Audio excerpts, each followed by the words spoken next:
My 102-year-old father had just been rushed into the ER.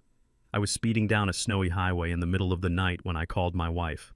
In a calm voice, she said, "I'm already here with your dad. Just drive safe. Don't rush." I trusted her completely. But when I ran into the hospital, Nurse Richards looked confused. "Mr. Frost, you're the first family member to arrive. We've been waiting 3 hours for someone to sign the treatment forms." My blood ran cold. I immediately asked to check the security footage from room 412, and what I saw horrified me.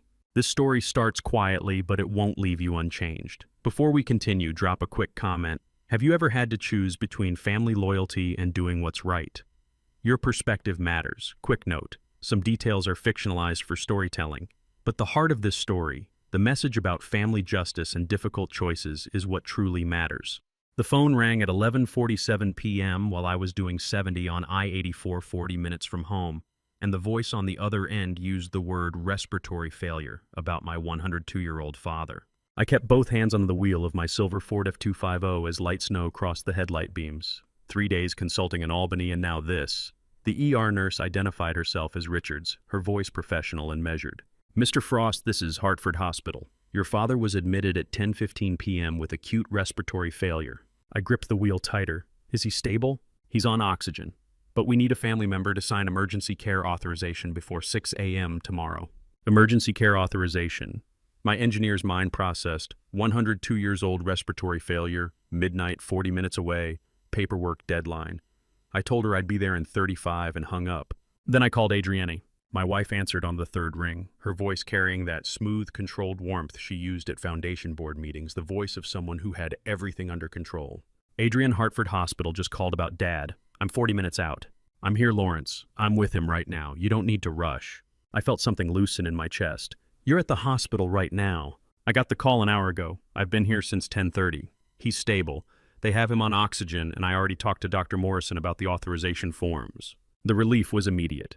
Adrienne was 52, the CEO of Meridian Education Partners and a board member of 3 nonprofit foundations. When she said she had something handled, she meant it.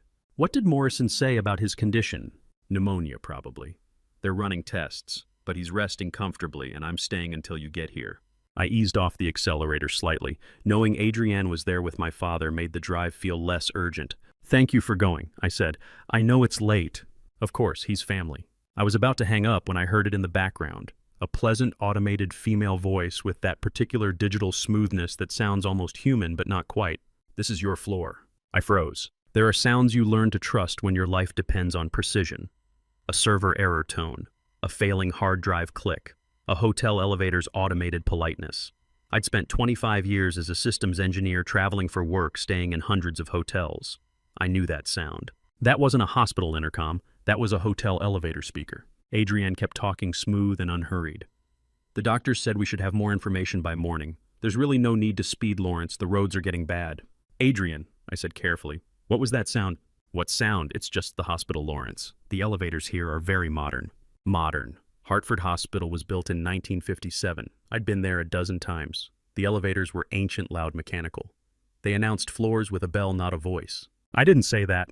"Okay," I said. "I'll see you there." I hung up. For 3 seconds I sat in silence. The snow kept falling. The windshield wipers kept their steady rhythm. My speedometer read 70. Then I pressed the accelerator and watched the needle climb to 85. I didn't call her back. I didn't calculate next steps. I just drove and counted. How many times had I believed her without checking the metadata? That's how my brain works. I don't think in emotions first. I think in systems, in patterns, in data points that either align or don't. And this data point didn't align. She said she was at Hartford Hospital at 11:50 p.m. on a Sunday night. The background acoustics said she was in a hotel elevator. One of those statements was a lie. I thought about calling the hospital to verify, but that would tip my hand. If she was lying, she'd know I'd caught her the moment I asked. And I wanted to know why before she knew I knew. 25 years of engineering complex systems had taught me gather all the data before you start troubleshooting. So I drove. The snow thickened as I passed the Farmington exit. I kept it at 85 and tried to think. Why would Adrienne lie about being at the hospital with my dying father? The most obvious explanation, she was somewhere else and didn't want me to know. A hotel based on the elevator sound. But why an affair seemed too simple. Adrienne wasn't reckless. She planned everything. She documented everything. She didn't take risks that could damage her reputation, unless the risk was worth it. I took the Hartford exit at 12:22 a.m. The city was quiet, streets empty except for a few late-shift workers and one snowplow. Hartford Hospital sat on a hill above Asylum Avenue, its windows glowing yellow against the dark sky. I parked in the emergency lot and sat for a moment with the engine running. If Adrienne wasn't here, my father was alone. If she was here, I'd just driven like a maniac based on an elevator sound I might have misheard. But I hadn't misheard. I turned off the engine and stepped out into the snow. The automatic doors slid open into fluorescent brightness. A security guard nodded at me from behind a desk. The ER waiting room held 3 people, an elderly man holding his wrist, a young woman with a sleeping toddler, a middle-aged guy staring at his phone. "No, Adrienne." I walked to the reception desk. The woman behind the glass looked up. "I'm Lawrence Frost. My father, Ernest Frost, was admitted around 10:15. Respiratory failure." She typed on her computer. "Room 317, 3rd floor. Take the elevator to your left." "Has anyone else been up to see him tonight?" She checked her screen. "No visitors logged since admission." "No visitors." I didn't call her back. I just pressed the accelerator and watched the speedometer climb to 85. The snow kept falling. The road kept disappearing under my headlights. And somewhere in the silence of that Ford F250 cab, a question started forming that I wouldn't be able to ignore. If she lied about being at the hospital tonight, what else had she lied about for 14 years? The elevator to the 3rd floor took 43 seconds. I counted. Ursula Valencia, 49, head nurse on the 4th floor, met me at the nurse's station with the kind of professional eyes that had seen too many families at midnight not to recognize when someone was trying to assemble a truth they didn't want to find. "Mr. Frost, your father was admitted at 10:15 p.m. We've been waiting for family to sign the intensive care authorization." I set my keys on the counter. "My wife, Adrienne Frost," she said she was here. Ursula's expression didn't change, but something shifted behind her eyes. "She was here at 10:12 p.m. She said she needed to call you first before signing anything. Then she left. That was 3 hours ago." 3 hours ago. The elevator sound replayed in my head. The automated voice. "This is your floor." She'd been here. She'd walked into this hospital, seen my dying father, and walked out without signing the papers that would authorize his care. Then she'd called me from a hotel elevator and lied about being here. "Where is he?" I asked. Before Ursula could answer, a man stepped forward. Dr. Craig Morgan, 55, with the measured authority of an ER physician who'd delivered serious news at midnight too many times to waste words on anything but clarity. "Mr. Frost, at 102 years old, every hour we wait is a risk. Your father's in acute respiratory failure. We've stabilized him on oxygen, but I need a legal guardian's signature now to proceed with intensive care protocol." "What does he need?" "Intensive respiratory support, possibly intubation if he declines, but I need your authorization." I reached for the clipboard Ursula was already holding out. "Where do I sign?" Dr. Morgan pointed to 3 highlighted sections. I signed all of them without reading. My hand was steady. That surprised me. "Can I see him?" I asked. Ursula nodded. "Room 412, 4th floor. I'll take you up." We rode the elevator in silence. The hospital at 12:40 a.m. had that particular quiet that comes from machinery running and people trying not to disturb the dying. Fluorescent lights hummed. Somewhere a monitor beeped. A patient coughed behind a closed door. Ursula led me down a hallway that smelled like antiseptic and floor wax. She stopped at room 412 and pushed the door open. Ernest Frost, 102 years old, lay against white hospital pillows with an oxygen mask covering most of his face. When he opened his eyes later, they would be sharp as glass, the eyes of a man who'd sat on the federal bench for 4 decades. But right now, those eyes were closed. Monitors beeped a steady rhythm. An IV ran into his left arm, the skin there so thin I could see every vein. Through the window, Seymour Street lay under fresh snow, empty except for one set of tire tracks. "He's been asking for you since he arrived," Ursula said quietly. "Has anyone else visited besides my wife?" "Just her, for about 6 minutes." 6 minutes. I did the math automatically. She'd arrived at 10:12 p.m., left at 10:18 p.m., drove to a hotel based on the elevator sound, probably the Delamar or the Study at Yale, both 20 minutes away, called me at 11:49 p.m. from that hotel elevator. 23 minutes of driving, 91 minutes unaccounted for. Ursula touched my shoulder briefly. "I'll be at the nurse's station if you need anything." She left, closing the door with the practiced silence of someone who knows how to give families space with their dying. I pulled the chair close to the bed and sat. Showing up isn't complicated. You either do or you don't, and every excuse in between is just another way of choosing not to. Adrienne had been here. She'd stood in this room, looked at this man who'd been part of our family for 14 years, and walked away without signing 3 pieces of paper that would authorize his care. Not because she didn't understand the stakes. She was CEO of an education company. She understood authorization forms better than most lawyers. She walked away because she chose to. The yellow bedside lamp cast soft shadows across my father's face. I'd seen him age over the years, watched the skin thin, the hands shake, the walk slow from steady to careful to shuffling. But he'd always been sharp, federal judge sharp. The kind of sharp that could parse a legal argument in 3 sentences and find the flaw you'd spent weeks hiding. I reached for his hand on the blanket. The moment our hands touched, his eyes opened. Not patient eyes, judge's eyes. He looked at me for 3 seconds without moving. Then he raised one finger and gestured me to lean close. I leaned down. He pulled the oxygen mask aside slightly, and when he spoke, his voice was hoarse but clear. "You came alone." Not a question, a statement. "I came as fast as I could, Dad." He looked at me with those sharp eyes that had presided over 40 years of testimony. How long had my father been alone before I walked through that door? 3 hours since Adrienne left. But that wasn't what he was asking. "She was here," I said, "earlier, for a few minutes." He didn't blink, didn't nod, just watched me with an expression I couldn't read. "She said she had to call me first," I added, "before signing the papers." Still nothing. Then he said so quietly I almost missed it, "You came alone." He didn't say it like a question. He said it like a confirmation of something he'd known for a long time and had just now received final proof of. Not surprise recognition.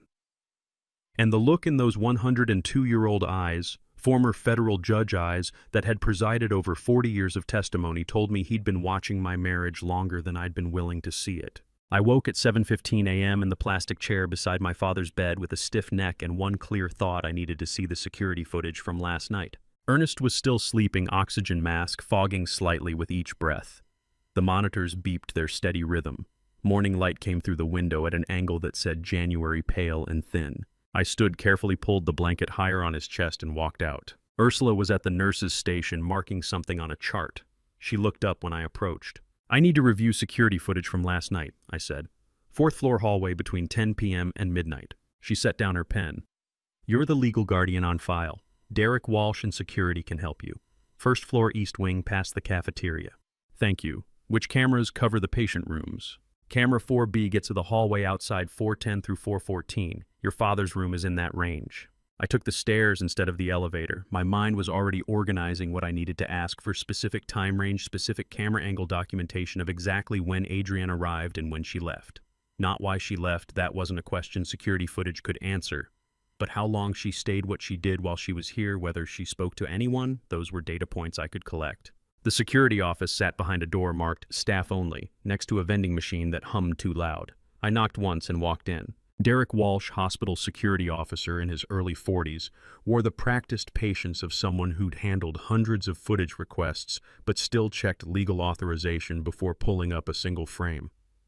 He looked up from a desk covered in monitor screens. "I need the procedure documented," I said. "Legal guardian of patient 412 reviewing family visit timeline." He typed something on his keyboard. "System shows you're authorized. What time range?" 10 p.m. to midnight, 4th floor hallway." The room smelled like coffee and electronics, that particular scent of machines running 24 hours in a small space. 16 screens showed different hospital corridors in pale blue LED light. Derek pulled up camera 4B on the center monitor and scrolled backward through timestamp markers. "Here," he said, "at 9:45 p.m. I'll play forward from there." He hit play at normal speed. At 10:09 p.m., Adrienne walked into frame. She wore her camel coat, the Burberry one she saved for board meetings and donor events. Her hair was perfect. She walked with purpose down the hallway, glanced at the chart holder outside room 412, and pushed the door open. The camera angle showed most of the doorway. Through the narrow window in the door, I could see movement inside the room. "Can you note the exact timestamps?" I asked. Derek pulled out a small notebook. "Entry 100903. I watched the monitor.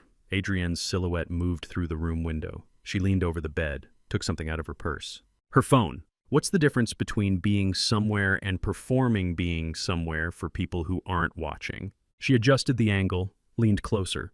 The phone's screen glowed bright in the dim room light.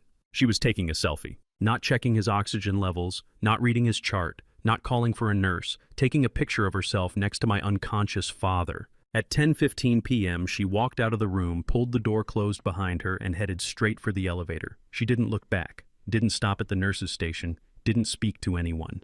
Derek wrote in his notebook, "Exit 10:15:17. Can you replay the section where she's in the room?" He scrolled back and played it again. I watched her lean over Ernest's phone raised, adjusting the frame. The selfie took maybe 8 seconds to compose. Then she straightened, checked the photo on her screen, and put the phone back in her purse. 6 minutes and 14 seconds total. No interaction with my father. No acknowledgement of the monitors showing his oxygen saturation, his heart rate, his blood pressure. No glance at the IV drip rate. No call button pressed for a nurse. Just the photo op. "One more time," I said.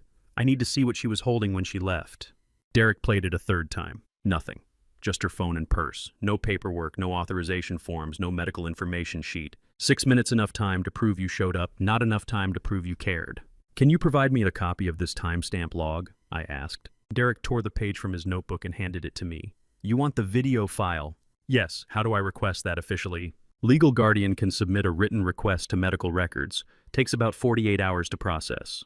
I folded the timestamp log and put it in my pocket.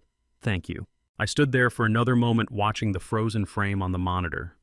Adrienne in the doorway, one hand on the frame phone, in the other hand face turned away from my father toward the hallway, toward the exit. She'd driven 23 minutes from wherever she was, home maybe, or the office, to Hartford Hospital.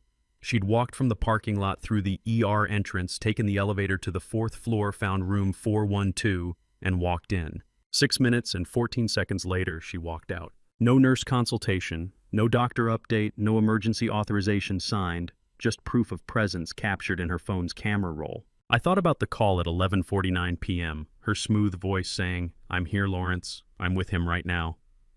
The automated elevator voice in the background, "This is your floor." She'd left the hospital at 10:15 p.m., called me from a hotel 94 minutes later, lied about being at the hospital while I was doing 85 on I-84 trying to get to my dying father. I stood in front of that 16-screen grid and did the math. 6 minutes and 14 seconds, enough time to take a picture and construct an alibi. Not enough time to speak to a nurse, read a chart, or sign a single page of emergency authorization. And somewhere in those 6 minutes, she'd raised her phone and captured my father's sleeping face, not to remember him, but to prove to someone else she'd been there. I needed to know who she was proving it to. I drove home to Greenwich at 1:30 p.m., walked past the kitchen where Adrienne's coffee mug still sat from yesterday morning, and went straight upstairs to my office. Walnut desk, 3 monitors, filing cabinet with 14 years of organized records, navy Roman blinds filtering January light into something manageable. This was where I'd designed infrastructure systems for 25 years, server architecture, network redundancy, fail-safe protocols. Systems that worked because I understood that patterns aren't accidents, they're architecture. I powered on all 3 monitors. Monitor 1, my Google Calendar work schedule going back 2 years. Monitor 2, Adrienne's Meridian Foundation public events calendar pulled from their website. Monitor 3, blank, ready for the next data layer. If she lied about the hospital, what system made that lie possible? I started with my consulting schedule. Albany trips for the state education database migration, Boston infrastructure audits, Hartford client site visits. A predictable pattern averaging 2 to 3 nights away per month. Overnight stays flagged in blue on my calendar. Then I opened Adrienne's foundation calendar in the second window. Public events board meetings, gala planning sessions, donor cultivation dinners. All documented with professional precision because nonprofits run on transparency and public record. I pulled up July 2024 and started comparing. July 12th, I was in Albany installing server racks. Adrienne had emergency board dinner 7 to 9 p.m. I grabbed a legal pad and wrote July 12th match. July 23rd, Albany again overnight database testing. Adrienne gala planning committee 6 to 10 p.m. July 23rd match. August 3rd, Boston infrastructure audit 2 nights. Adrienne donor cultivation evening. August 3rd match. I worked through August, then September, then October. Every time I had an overnight trip, I checked her calendar for evening events. Not approximate overlaps, exact dates. By 2:30 p.m. I had 11 matches. By 2:47 p.m. I had 17. 17 instances in 6 months. Every single overnight trip I took for work. Albany, Boston, Hartford client sites. Adrienne scheduled an evening foundation meeting.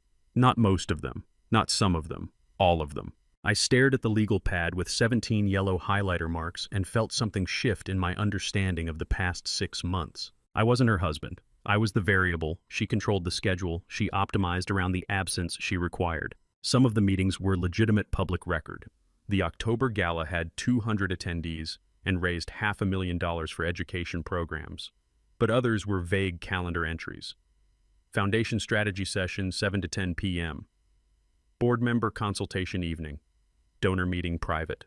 Every single one scheduled for nights when I wouldn't be home. Not a pattern, a system. She wasn't working around my schedule, she was using it. I opened the filing cabinet and pulled the accordion folder marked Credit Cards 2024. We'd always kept joint accounts. Transparent finances, she'd said. Nothing to hide, she'd said. I'd appreciated that about our marriage, the mutual trust, the shared access, the assumption that we were building something together. I spread the statements across the walnut desk beside the legal pad with 17 highlighted dates. July 12th, my first Albany overnight. Her emergency board dinner. I found the July statement and ran my finger down the charges. Grocery store, gas station, Starbucks. Then Zinc New Haven, $287, July 12th, 8:43 p.m. Zinc New Haven. Not Hartford, where the Meridian Foundation office was located. New Haven, 45 minutes south of Greenwich, 90 minutes from Hartford. A city where we had no family, no regular commitments, no reason to be. I pulled up Monitor 3 and searched Zinc New Haven restaurant. Upscale American bistro. Wine bar. Intimate atmosphere. Reservations recommended. I went back to the credit card statement. Location data was embedded in the merchant code New Haven, Connecticut. Time 8:43 p.m. Amount $287, enough for 2 people, wine, appetizers, entrees. That night she texted me at 9:15 p.m. Long board meeting, heading home soon. I checked August 3rd, Boston audit trip 2 nights. Her calendar said donor cultivation evening. August statement, the study at Yale, $412. August 3rd, 9:17 p.m. New Haven. Again. September 18th. Albany overnight, her calendar, Foundation Strategy dinner. September statement, Union League Cafe, $356, September 18th, 8:31 p.m. New Haven. 3 matches, 3 New Haven restaurants, 3 nights I was out of town. I started checking the other 14 dates. 11 of the 17 showed restaurant charges in New Haven on the exact nights I was traveling. Always upscale places, always between $250 and $450, always evening hours. How many times had I kissed her goodbye at the door, thinking she'd spend quiet evenings at Foundation events when she was counting down hours until I cleared the driveway. I pulled out my phone and opened our text thread from July 12th. Her message at 9:15 p.m. Long board meeting, heading home soon. Love you. I'd replied, drive safe, see you tomorrow night. She'd sent back a heart emoji. She was sitting in Zinc New Haven with someone who wasn't me, spending $287 on dinner, texting me about a board meeting that didn't exist in any public Foundation record I could find. I opened Monitor 3 and pulled up the Meridian Foundation's July board meeting minutes publicly posted on their website per nonprofit transparency requirements. July board meeting, July 9th, 6:00 p.m., 12 members present, minutes approved and posted July 11th. No emergency meeting on July 12th. I checked August. Regular board meeting August 6th, nothing on August 3rd. September board meeting, September 10th, nothing on September 18th. 17 dates, 11 restaurant charges in New Haven, 0 matching Foundation meetings in public record. I spread 6 months of credit card statements across the walnut desk and looked at the first highlighted date, July 12th, Zinc New Haven, $287 at 8:43 p.m. the night I was installing server infrastructure in Albany, the night she texted me, long board meeting, heading home soon. 17 dates, 17 lies, and every single one of them had a paper trail with timestamps, location data, and merchant codes. Pattern wasn't enough anymore. I needed the logs.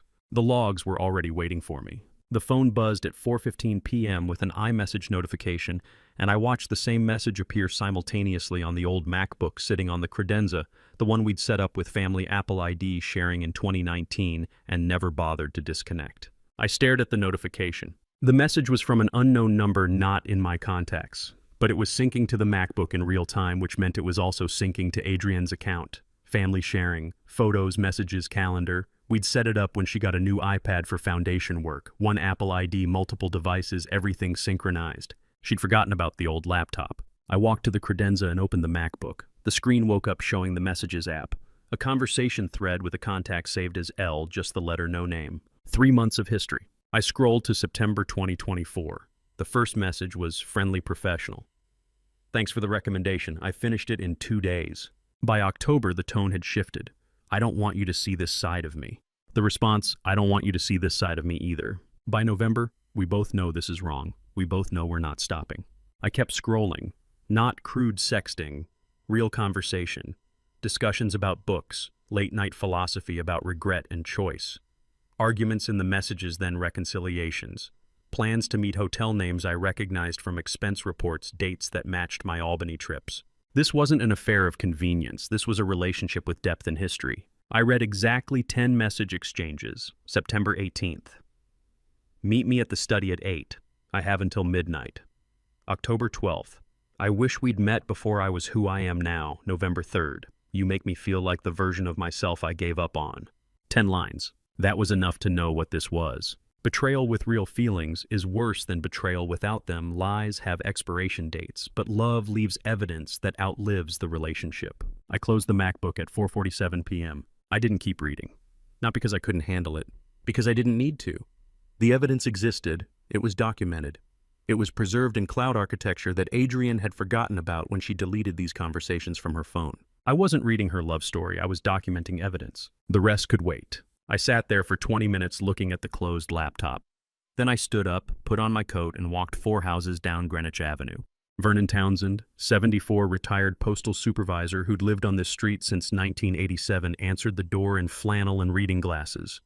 He took one look at my face and said, "Come in," without asking questions. We sat in his kitchen that smelled like coffee and old wood. He didn't offer small talk. "Vernon, I need to ask you something. About last night at Hartford Hospital." He nodded slowly.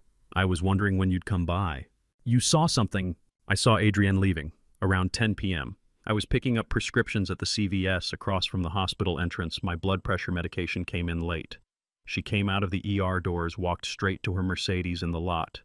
Very rushed. Didn't look back. "What time exactly?" "Maybe 10:15. The pharmacy closes at 10:30. I was heading back to my car when I saw her." I pulled out my phone and showed him the timestamp Derek had written down.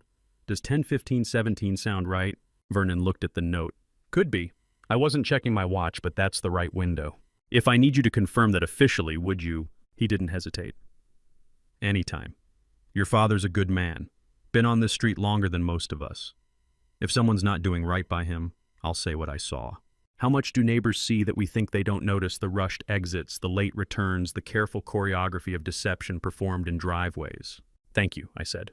"You doing okay?" Vernon asked. I stood up. "I'm doing what needs doing." He walked me to the door.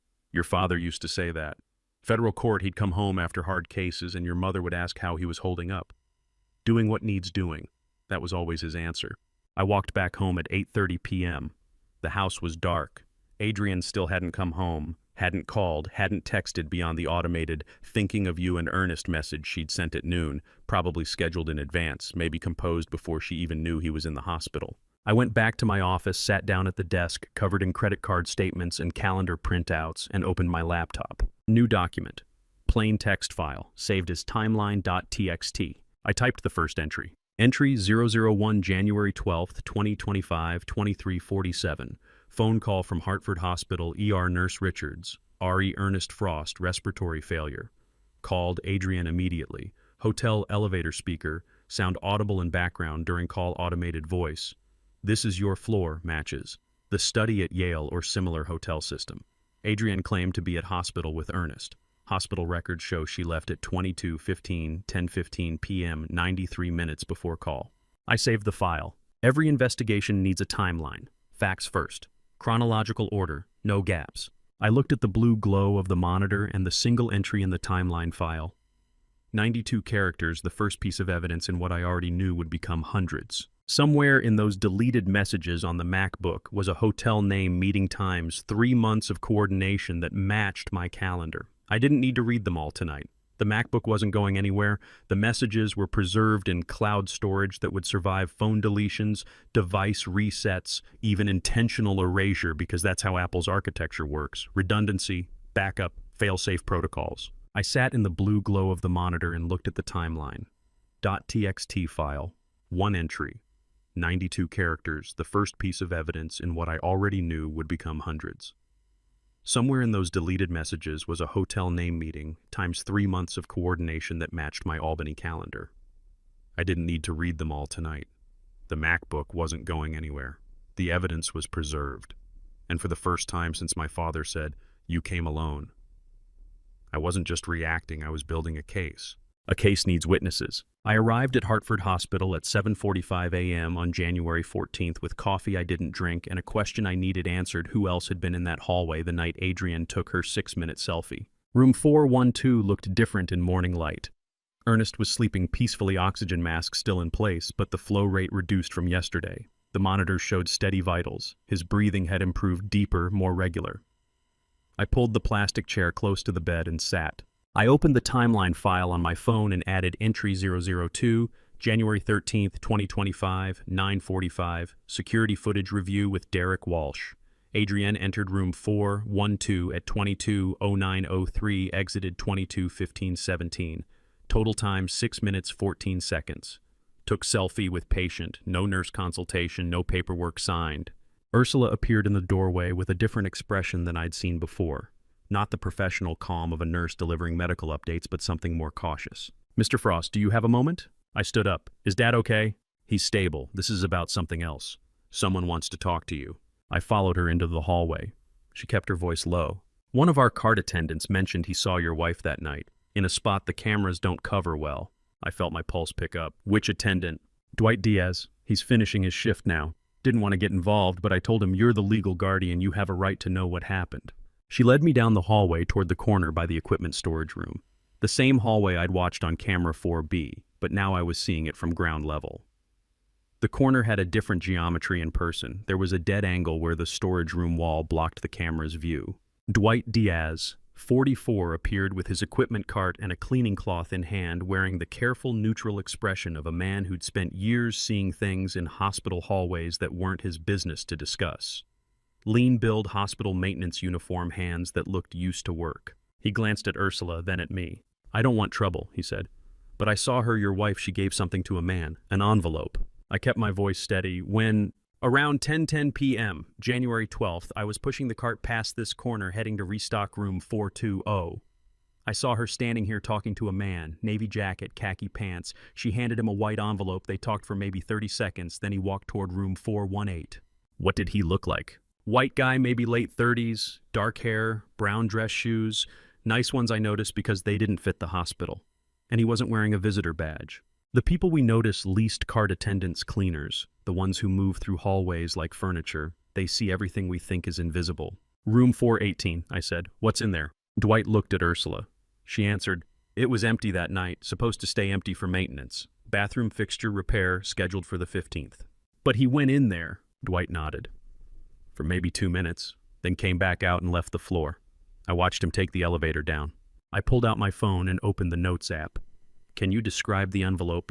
Standard white business envelope. Thin, not bulky. Could have been papers, could have been something else. "And you saw him again?" Dwight's expression shifted. "This morning, 6 a.m., same guy sitting in that chair right outside your father's room. Had coffee, newspaper, looked like family keeping vigil. When I made eye contact, he nodded at me like we were strangers sharing hospital solidarity. Navy jacket folded over the chair arm." I felt something cold settle in my chest. "He was sitting outside room 412 this morning. Like he'd been there all night. Natural as anything. If I hadn't seen the envelope exchange, I never would have questioned it." How many times do we assume someone belongs simply because they're sitting in the right chair holding the right coffee, wearing the right expression of concern? "Is he still there?" I asked. Dwight shook his head. "Left about 7:30 before the morning shift change." Ursula pulled out her phone. "I'll check the volunteer roster. Sometimes family friends register as support visitors, but if he wasn't wearing a badge..." "He wouldn't be on any roster," I said, "because Adrienne paid him to be here." Dwight looked uncomfortable. "I'm just telling you what I saw. I'm not accusing anyone of anything." "I understand. Would you be willing to confirm what you saw if it becomes necessary?" He hesitated, looked at the equipment cart like it might offer an excuse to leave. Then, "I'm just a cart guy. I don't want problems." "I know, but you saw what you saw." He met my eyes for 3 seconds. "Yeah, I saw what I saw." Ursula touched his shoulder. "Thank you, Dwight. You can finish your shift. I'll handle this." He nodded and pushed his cart down the hallway, moving with the practiced invisibility of someone who'd learned when to be seen and when to disappear. Ursula waited until he was gone. "What are you thinking?" "I'm thinking my wife hired someone to sit outside my father's room and pretend to be family. Gave him an envelope, probably cash, possibly instructions. Sent him to an empty room for 2 minutes, then positioned him where hospital staff would see him and assume he belonged. Creating a false record of presence," Ursula said quietly. "Exactly. She was here for 6 minutes. He was here for hours, maybe all night. Anyone checking on Ernest would see him and think family was present. If staff mentioned it later, she could claim she wasn't alone, someone else was watching over him." Ursula looked toward room 412. "That's calculated." "That's a system," I said. I stood in that 4th-floor hallway and looked toward room 412, where a man I'd never met had apparently sat all morning pretending to care about my father's recovery. Adrienne had handed him an envelope in a camera blind spot, sent him to an empty room, and positioned him as family witness. The question wasn't whether she'd hired someone to fake presence. The question was how much she'd paid and whether I could prove it before the man disappeared. I didn't have to wait long to prove it. Ursula went to the nurse's station at 9:15 a.m. and pulled up the volunteer database while I stood beside her watching the screen load with the kind of focus I use to reserve for debugging corrupted code. "No one matching that description is registered as volunteer for this floor," she said, scrolling through the list. "January 12th through 14th, we have 3 volunteers total. 2 women, 1 man in his 60s. "What about visitor log for room 412? She switched screens. "Just you. No one else has signed in since your father was admitted. No institutional authorization, no visitor badge, no paperwork trail." The man Dwight saw had been sitting outside my father's room for at least part of 2 days with 0 official permission to be in the building. Technically, he was trespassing. "Is he still here?" I asked. Ursula looked down the hallway toward room 412. "I saw him about 10 minutes ago. Same chair." We walked down the hallway together. The man was still there, mid-30s, navy jacket draped over the chair arm, khakis, brown leather loafers that looked Italian. He had a coffee cup in one hand and a folded newspaper in the other. The posture of someone comfortable, waiting someone who'd done this before. He looked up when we approached, started to nod politely, the Universal Hospital acknowledgement between strangers keeping vigil. Then he registered Ursula's professional authority and my purposeful stride. His expression shifted from casual to cautious. "Are you family of Ernest Frost?" I asked. He stood up slowly. I was asked to keep an eye on him." Ursula's voice carried the professional edge of someone who'd dealt with unauthorized visitors before. "You're not on our volunteer roster. Do you have visitor authorization?" "Not exactly." "Then you need to explain what you're doing on this floor," Ursula said. The man looked at me, then at Ursula, then back at me. "Someone hired me. Through an app. $300 a day to sit with an elderly patient, check occasionally, be present. I was told the family worked long hours and needed someone reliable to maintain presence. $300 a day buys a lot of things. Coffee, newspaper. The performance of concern without the inconvenience of actually caring." "Who hired you?" I asked. He shifted his weight. "I got the request through TaskAlite. It's like TaskRabbit, but for longer-term jobs. The client specified 3 days, January 12th, 13th, 14th. $900 total paid up front through Venmo." "Show me the payment," I said. He hesitated for exactly 2 seconds, then pulled out his phone. Michael Torres, 36, sat with a folded newspaper and expensive coffee, wearing the kind of business casual outfit that signaled he had better places to be, but was being paid enough to wait. He opened his Venmo app and turned the screen toward me. "Transaction received $900. From at Adrienne MF. Date January 12th, 2025, 8:17 p.m. Memo fund expenses." I recognized the account immediately. Adrienne's secondary card, the one linked to her Meridian Education Partners Foundation work. She used it for catering orders, printing services, event supplies, anything categorized as operational expenses that could be filed under the foundation's budget. She'd categorized hiring a fake family member as fund expenses. "What exactly were you hired to do?" Ursula asked. Michael looked relieved to be answering a nurse instead of me. "Just be present. Walk past the room, occasionally sit nearby with coffee, look like concerned family. That's it. I wasn't supposed to interact with medical staff or the patient. Just be here." "For 3 days," I said. "Right. 8-hour shifts, 8 a.m. to 4 p.m. I was told someone else would handle overnight, but I never saw them, because there was no one else. Just Michael performing presence during the hours when hospital staff would notice someone sitting vigil. Creating the appearance of a family that cared enough to be here, but not enough to sign emergency care authorization." "Did you ever speak to my father?" I asked. Michael shook his head. "No. I was specifically told not to enter the room or engage with him. Just maintain visible presence in the hallway." "How do you manufacture presence for someone who won't show up? You hire a stranger to sit in a chair and hold a coffee cup while your father-in-law fights for breath." "Were you given any instructions beyond sitting here?" Ursula asked. The app message said to look concerned if staff walked by, maybe read medical charts if they were visible from the hallway, not to touch them, just to appear like I was keeping informed. Professional presence without professional responsibility. I took a screenshot of the Venmo transaction with my phone. Michael didn't object. "You understand you've been trespassing," Ursula said. "I didn't know that. The job posting said all arrangements were cleared with the hospital. I assumed it was legitimate." "It wasn't," I said. and I'm the only family member authorized to be here. Michael looked at the coffee cup in his hand like it might explain how he'd ended up in this conversation. Look, I'm sorry, I thought I was helping someone who couldn't be here themselves. The money was good, the job seemed straightforward. Would you be willing to confirm this arrangement if asked? I said. Officially. He looked at the Venmo screen still open on his phone. I have the transaction record, the job posting, messages from the client. If you need proof, I can provide it. I need proof, I said. He nodded slowly. Then you have it. Ursula gestured toward the elevator. You need to leave the floor now. This hospital has policies about unauthorized visitors. Michael gathered his jacket and newspaper. As he walked past me toward the elevator, he said quietly, For what it's worth, your father seems like a good man. I hope he recovers. I didn't respond. The elevator doors closed on Michael Torres and his $900 of purchased concern. I stood in that hospital hallway, looking at a Venmo transaction on a stranger's phone, $900 from my wife's foundation card, to pay someone to pretend to care about my father for 72 hours. Not emergency spending, not panic decision planned, budgeted categorized as fund expenses, like catering or printing costs. 14 years of marriage, and I'd lived with someone capable of purchasing the appearance of family while the reality lay dying on a ventilator. I was beginning to understand what someone capable of this looked like. My phone buzzed at 10:47 a.m. with a text from Ursula. Someone downstairs waiting for you, says she knows you from Parent Association, needs to talk about the foundation. I stared at the message. I didn't know anyone from any Parent Association. Adrian handled all the Whitmore Academy social obligations, fundraising dinners, gala planning, parent networking events. I'd shown up to exactly 2 school functions in 14 years, both times because Adrian needed a +1 for optics. I texted back, I don't know any parents from Whitmore. What's the name? 3 dots appeared then. Celeste Cooper. Says it's urgent, about your wife and the school. Another thread pulling loose. I took the elevator to the first floor and found the waiting room. Celeste Cooper, 43, sat alone in the first floor waiting room wearing an old red puffy coat and gripping a thick manila folder like it contained the only evidence anyone might believe. Her eyes were already red, not crying now, but recently. She stood immediately when I approached. Mrs. Cooper, I'm Lawrence Frost. You asked to see me.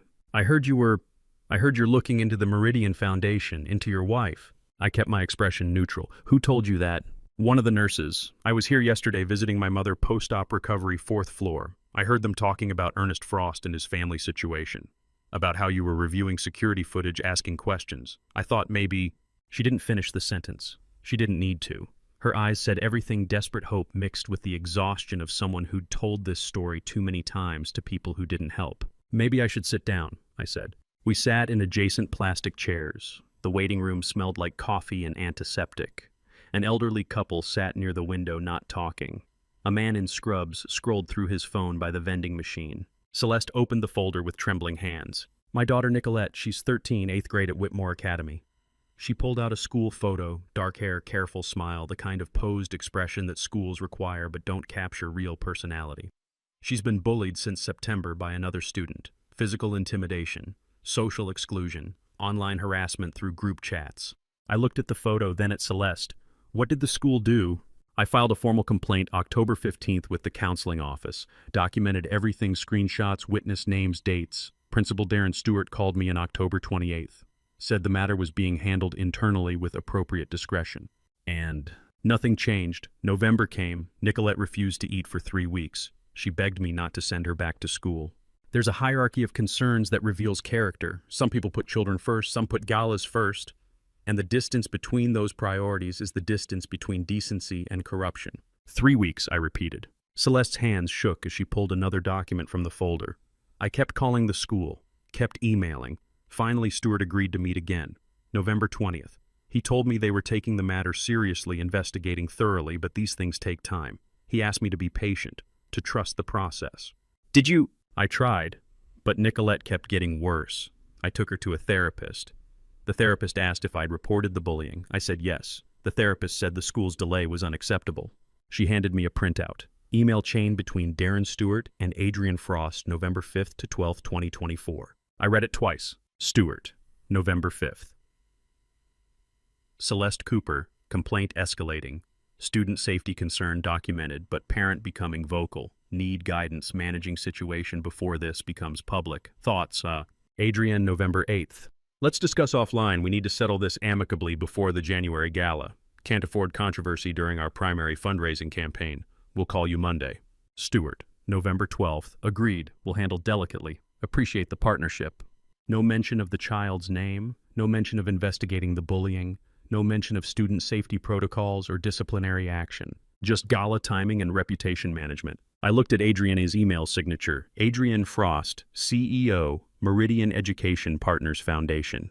What kind of person reads 13-year-old refusing to eat for 3 weeks and thinks first about fundraising optics? How did you get this? I asked. Someone at the school felt bad, sent it anonymously to my email last week. No name, no explanation, just the attachment. Has anything happened since November? Celeste's voice broke slightly. Stewart called me December 3rd, said they'd completed their investigation, found the bullying claims were unsubstantiated due to insufficient corroborating evidence. Recommended we consider whether Whitmore was the right environment for Nicolette's social adjustment needs. They blamed your daughter. They suggested I withdraw her. I can't afford another private school. Public school registration closed in October. So Nicolette's still there, still being bullied, still barely eating. I looked at the folder on Celeste's lap. It was at least an inch thick. What else is in there? Screenshots, text messages, witness statements from other parents whose kids saw what happened, medical records from Nicolette's pediatrician documenting weight loss and anxiety, therapist notes, everything I thought might matter. She looked at me with eyes that had asked for help too many times without receiving it. Can you help? I don't know who else to ask. Your wife runs the foundation that funds the school. Principal Stewart coordinates with her. I saw the emails. They're protecting the reputation, not the students. And I heard you were looking into the foundation. I thought maybe... I looked at the email again. At Adrian's name. At the date November 8th, 2024. 6 weeks before Ernest's hospitalization. 8 weeks before I discovered everything. A 13-year-old had been refusing food while adults coordinated gala optics. Let me see what you have, I said. Everything in that folder. Celeste's breath caught. You'll actually look at it. I'll look at all of it.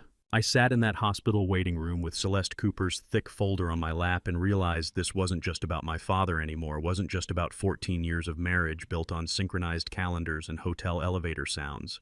There was a 13-year-old girl who'd stopped eating because the adults around her prioritized a January gala over her safety. And the woman who'd made that calculation, who'd typed, "Settle this amicably before the fundraiser," while a child suffered, was the same woman I'd kissed goodbye 1,000 Tuesday mornings without seeing who she actually was. I needed to know exactly who she was. I called Sterling Fitzgerald from the hospital parking lot at 1:30 p.m. and said 6 words: I need a digital forensic analysis. Sterling didn't ask personal questions, just technical ones. What device? My wife's MacBook. I have family sharing admin access from 2019, never disabled. What timeline? Past 6 months, deleted files, calendar syncs, metadata reset logs, everything. I can be at your place in 45 minutes. Portable forensic kit. Are you ready to see what's been hidden? I looked at Celeste Cooper's folder on the passenger seat. I've already seen enough. I need to prove it.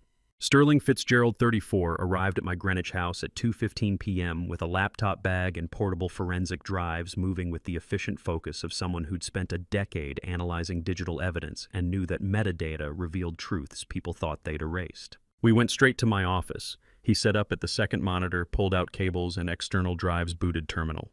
The screen filled with white text on black file structures, timestamps, user logs, scrolling past faster than I could read. Family sharing gives me full file system access, Sterling said, fingers moving across the keyboard. She never disabled it. Never thought to. We set it up for photo syncing when she got an iPad for work. Domestic tech convenience. Domestic tech convenience just became your forensic backdoor. He typed a command I recognized from my IBM infrastructure days: recursive directory search with timestamp filtering, starting with trash recovery and metadata analysis. I pulled up my desk chair and watched the terminal window populate with deleted files. Hundreds of them. Photos, PDFs, text documents. Sterling ran filters, sorted by relevance, flagged anything created or modified in the past 6 months. Here, he said at 2:30 p.m.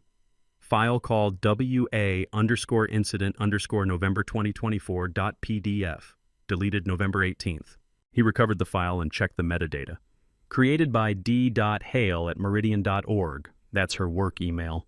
Adrian Hale Frost. Meridian is the foundation. Sterling opened the PDF. Incident report from Iris Gomez, Whitmore Academy counselor. dated November 12, 2024.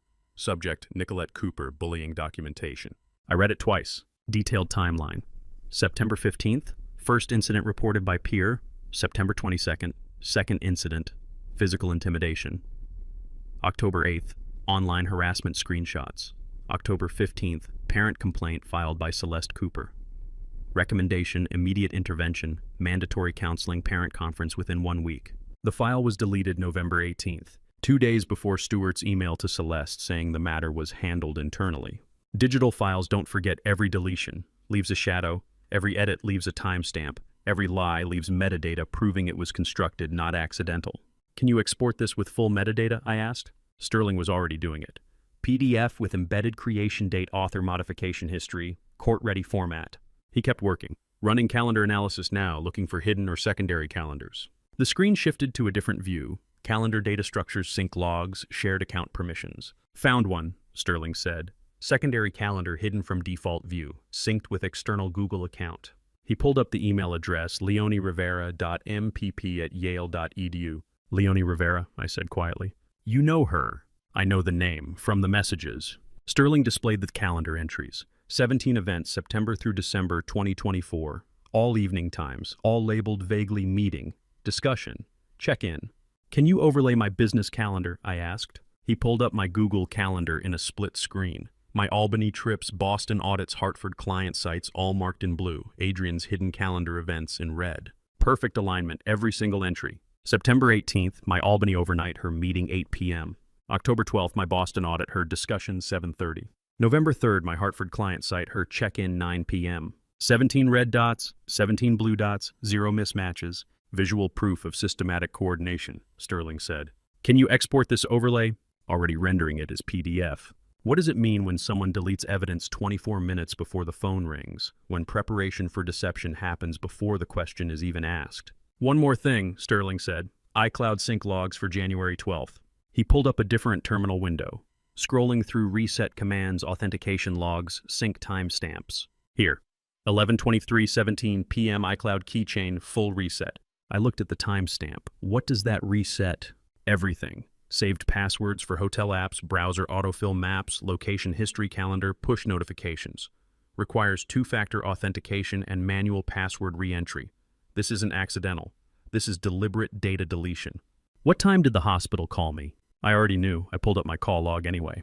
11:47 p.m., 24 minutes. She'd reset her iCloud keychain 24 minutes before the hospital called me about Ernest. Not after I called her, not during the crisis, before. She knew the hospital would call. She knew I would call her. And she deleted evidence before either phone rang. Sterling looked at me. Metadata doesn't lie. People delete things reactively when they panic. They delete things proactively when they plan. And this was proactive. 24 minutes proactive. I stood up and walked to the window. Greenwich Avenue looked the same as it had this morning. Same houses, same trees, same mailboxes. But I was seeing it differently now. Seeing 14 years differently. Behind me, Sterling's keyboard kept clicking. I'm exporting everything with full forensic metadata. Creation dates, deletion dates, sync logs, calendar overlays. You'll have a complete timeline of digital evidence. How long? 20 minutes. Do you want me to keep looking, or is this enough? I turned back to the monitors. 3 screens showing 17 synchronized calendar entries, a deleted incident report about a bullied child, and an iCloud reset executed 24 minutes before my father's hospital called me. That's enough, I said. Sterling packed his forensic kit and said what I'd known for 25 years of systems engineering but had never applied to my own marriage. Humans lie with words, but computers don't lie with timestamps. And every timestamp on that screen told the same story. My wife hadn't reacted to crisis. She'd architected deception in advance, building systems of betrayal as deliberately as I'd once built server infrastructure. Every system has a financial trail. I called Otis Gallagher at 4:15 p.m. and said I needed to review our family financial accounts for irregularities, and he replied with 4 words that made my stomach drop. I've been expecting this.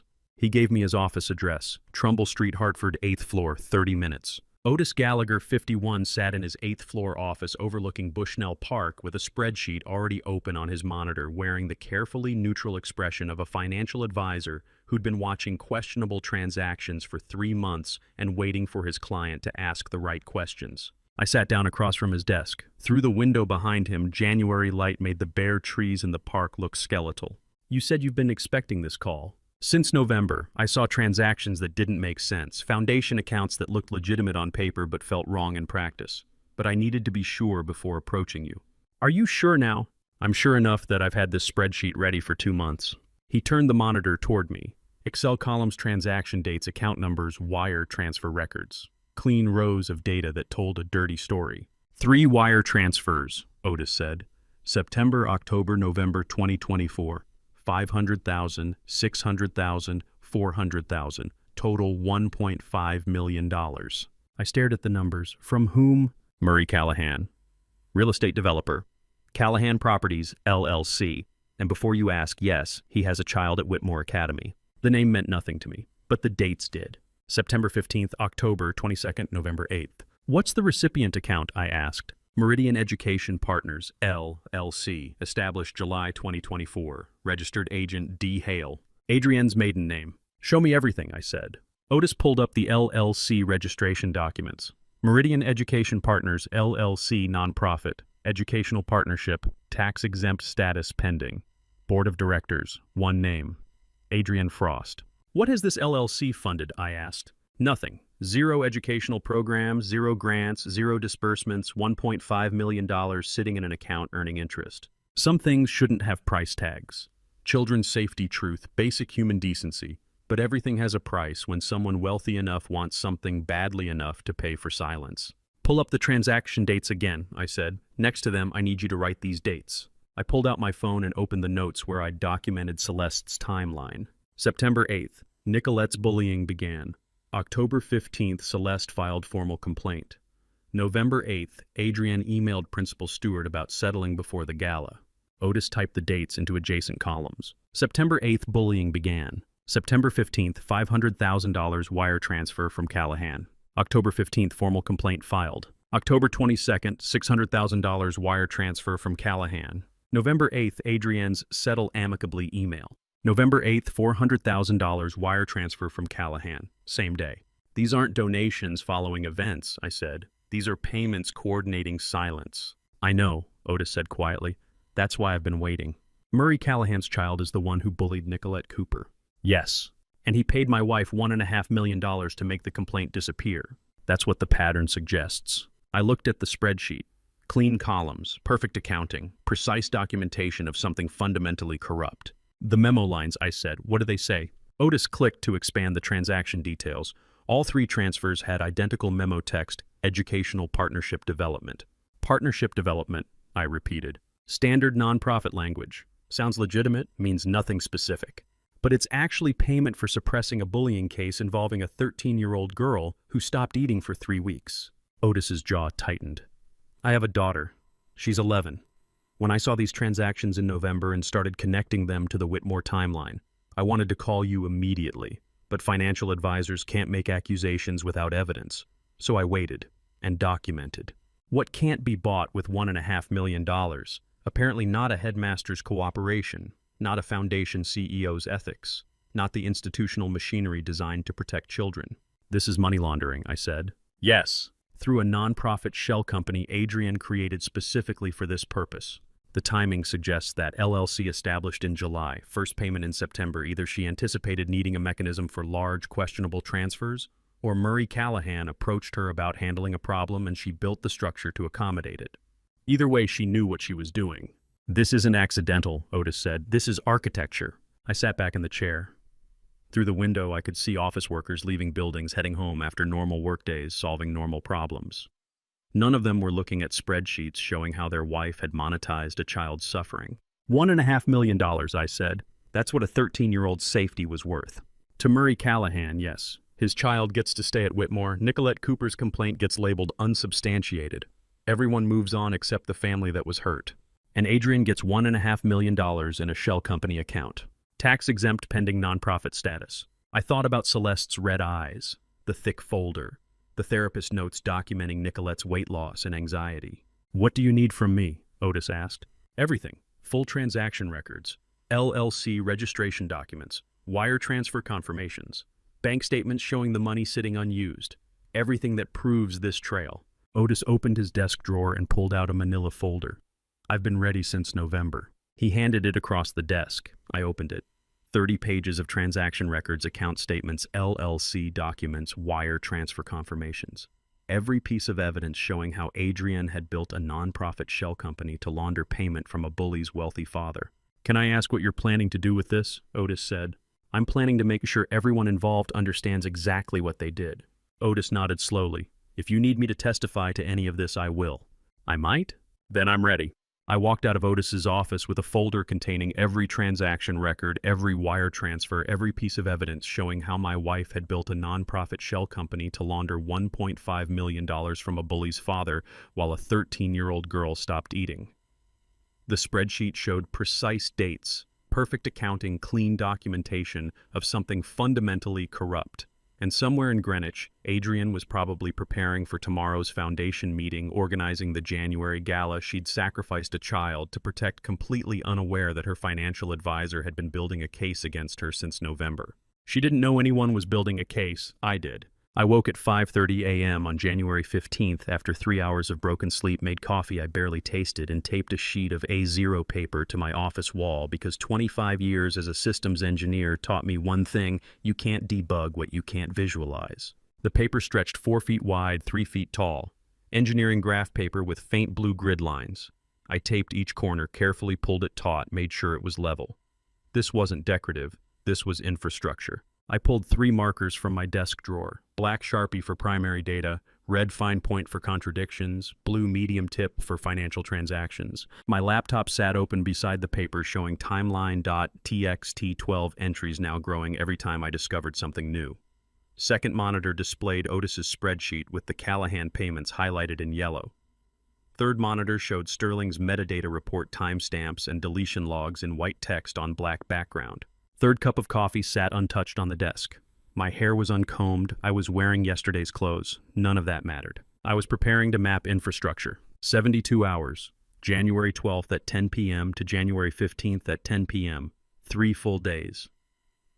3 data streams, hospital events, Adrienne's movements, financial transactions. Map it, see it, prove it. I uncapped the black Sharpie and drew a horizontal timeline across the top of the A0 paper. Marked it in 6-hour intervals. Tuesday 10 p.m., Wednesday 4 a.m., Wednesday 10 a.m., Wednesday 4 p.m., Wednesday 10 p.m., Thursday, Friday. Black marker first. Hospital events, the backbone of truth. 22, January 15th, 12, Ernest admitted Hartford Hospital, ER, respiratory failure. 23:47, hospital calls Lawrence, I-84 Albany return trip. 00:34, January 13th. Lawrence arrives ER, signs emergency care authorization. Adrienne not present despite claim. 07:50, Lawrence reviews security footage. Adrienne's visit documented 6 minutes 14 seconds. I kept writing. Morning rounds, medication adjustments, stability improvements. Dwight Diaz's witness statement. Michael Torres hired presence discovery. Every hospital event cataloged in black ink, creating a timeline that couldn't be disputed because it was documented by institutional record. There's a difference between knowing something and seeing it. Knowledge lives in your head where you can ignore it, but vision lives on the wall where it stares back until you acknowledge every uncomfortable truth. I capped the black marker and picked up the red one. Red for Adrienne, red for contradictions, red for lies. 22 January 9th, 12. A arrives, Hartford Hospital security footage, timestamp from Derek Walsh. 22:11 A takes selfie with sleeping Ernest, visible in camera footage. Dwight confirms phone raised. 22:15-17 A departs hospital, total visit time 6 minutes 14 seconds. 23:23 iCloud keychain reset, executed Sterling's metadata log. 24 minutes before hospital calls Lawrence. 23:47 A answers Lawrence's call. Claims, "I'm here, Lawrence, I'm with him right now." I wrote that last part in red capital letters, the central lie, the one that started everything. I kept going down the timeline. January 30, 2013.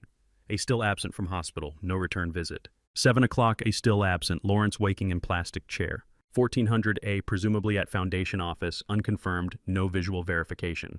Evening, A at home, briefly minimal conversation, early to bed, exhausted from hospital stress. I understand serious. Every red mark contradicted what she'd told me. Every claimed location had countervailing evidence. The pattern was clear even before I finished. I picked up the blue marker. Blue for money, blue for the transactions that funded the lies. But the financial timeline extended further back than 72 hours, so I added a second axis on the left side of the paper. Vertical timeline going back to September 2024. September 15th. Callahan Properties, LLC wire transfer. $500,000 to Meridian Education Partners, LLC. 1 week after Nicolette's bullying began. October 22nd, second wire transfer. $600,000. 1 week after Celeste filed formal complaint. November 8th, third wire transfer. $400,000. Same day, Adrienne emailed Principal Stewart about settling amicably before the gala. Total $1,500,000. Then back to the 72-hour timeline. January 12, 2017. Venmo, payment to Michael Torres, $900. Memo fund expenses, 2 hours before Ernest's admission. She'd hired fake family presents before the crisis even started. What does it mean when you spend 25 years building systems for corporations and never notice you're living inside one designed by the person who sleeps beside you? I stepped back from the wall. 3 colors, 72 hours, 6 months of financial context. Black showed institutional truth, hospital records, security footage, metadata, timestamps. Undisputable documentation. Red showed systematic deception, every claim Adrienne made contradicted by physical evidence. Not mistakes, deliberate lies coordinated across multiple channels. Blue showed financial architecture payments aligned with crisis points, my business trips, her operational needs. Not scattered transactions, systematic funding of deception infrastructure. I looked at the overlapping patterns. Every time I traveled to Albany or Boston, my calendar going back months, there was a corresponding foundation meeting on Adrienne's hidden calendar, Sterling's Forensic Recovery. Every time Murray Callahan made a payment to the LLC, it aligned with a critical moment in Nicolette's bullying timeline, Otis's spreadsheet. Every time Adrienne needed to construct an alibi or hire external support, there was a corresponding financial transaction within hours: Torres payment, hotel charges, restaurant receipts. Not coincidence, not panic, not mistakes. System architecture as deliberate as anything I designed at IBM, load balancing, redundancy, fail-safe protocols. She'd built it the same way I built server infrastructure, with backups, with contingencies, with careful attention to what could be monitored and what could be hidden. For 14 years, I'd lived inside this system without seeing it. I'd been a component, the traveling engineer whose absence created operational windows, whose trust created permission structures, whose technical knowledge paradoxically made him easier to deceive because he trusted systems more than suspicions. I stood 3 feet back from the A0 paper and saw 72 hours in 3 colors: black truth, red lies, blue money. Every absence aligned with hotel time. Every financial transaction aligned with my business trips or her crisis management. Not coincidence, not panic, not mistakes. System architecture as deliberate as anything I'd designed at IBM. For 14 years, I'd lived inside infrastructure built to prevent me from seeing its own structure. Today, standing in front of that wall with uncombed hair and cold coffee, I saw every circuit clearly. Seeing the circuits meant understanding which ones to trace. I sent the text at 8:30 a.m. from my Greenwich office. I am Lawrence Frost. I think you know why I'm texting. Blue State Coffee, 10 a.m. And watched 3 dots appear, disappear, reappear for 6 minutes before her reply came. I'll be there. I drove to New Haven through morning I-95 traffic. 45 minutes thinking about what I knew. Leonie Rivera, 23, Yale MPP candidate, Meridian intern. 17 calendar entries synced with Adrienne. Not the architect. A component. I parked on Chapel Street at 9:50 a.m. and sat for 8 minutes. She wasn't the enemy. She was 23 and caught in something bigger than she'd understood. Approach like debugging, understand the system before judging the component. I walked into Blue State Coffee at 9:58 a.m. Leonie Rivera, 23, sat in the corner of Blue State Coffee wearing a Yale hoodie and holding a latte she hadn't touched, her black hair pulled into a messy ponytail and her eyes carrying the weight of someone who'd spent too many nights knowing something she wished she didn't. She stood when I approached, looked directly at me with something between defiance and shame. Before I could speak, I truly love her. I want you to know that first. Her voice was steady, but her hands trembled around the coffee cup. I sat down. I know, that's not why I'm here. Then why are you here? I leaned forward, kept my voice quiet. Do you know about Nicolette Cooper? Beat. Her face shifted. Recognition. She looked down at her latte, didn't answer. I waited. 15 seconds of silence. Students walked past laughing. The espresso machine hissed. Someone's phone buzzed. When Leonie looked up, her eyes were red at the corners. Yes. You know and stayed silent, or you know and don't know what to do. Her hands tightened around the cup until her knuckles went white. Love doesn't make complicity disappear, it just makes the math harder. Turns moral clarity into emotional fog where you can't see the child suffering because the person you love is standing in the way. I saw the email, Leonie said quietly. November. Between Adrian and Principal Stewart. I was filing foundation correspondence. It said they needed to settle the Cooper complaint before the January gala. That controversy during fundraising would be problematic. And you didn't say anything. To whom I'm a 23-year-old intern. Adrienne is the CEO. Who was I supposed to tell? Celeste Cooper, Nicolette's mother. Leonie looked away. I know. When did you realize it wasn't just administrative? December. I saw the payment confirmation from Callahan Properties, $600,000. Memo said Educational Partnership Development, but I'd never heard of them. So I looked them up. Murray Callahan's daughter is in Nicolette's grade at Whitmore. She said it like a confession. I'm 23 years old, Leonie said, voice breaking slightly. I'm scared. Not an excuse, a statement of fact. Scared of what? Of losing everything, my program, my future. Adrian wrote my Yale recommendation. If this becomes public, if I'm involved, I lose the recommendation, maybe my place in the program. Legally, I don't know if I'm complicit just by seeing the emails. I don't know what happens to me. She took a breath, and I'm afraid of losing her. I know a child is suffering, and I'm worried about my relationship. But I truly love her. I don't know if that makes me weak or complicit or just 23 and stupid. I let the silence sit. What matters more at 23, protecting the person you love from consequences or protecting a child you've never met from institutional betrayal? I'm not asking you to betray Adrienne for me, I said. Leonie looked up. Then what are you asking? Choose for Nicolette Cooper, 13 years old, bullied since September, stopped eating for 3 weeks. That's who this decision is about. I paused. You don't choose between me and Adrienne. You choose between staying quiet while a child suffers or doing what you know is right. That difference matters. Leonie stared at me. Tears finally broke through the careful control. I don't know if I'm brave enough, she whispered. You came here this morning. That took courage. Coming here is different from telling the truth, from protecting a child.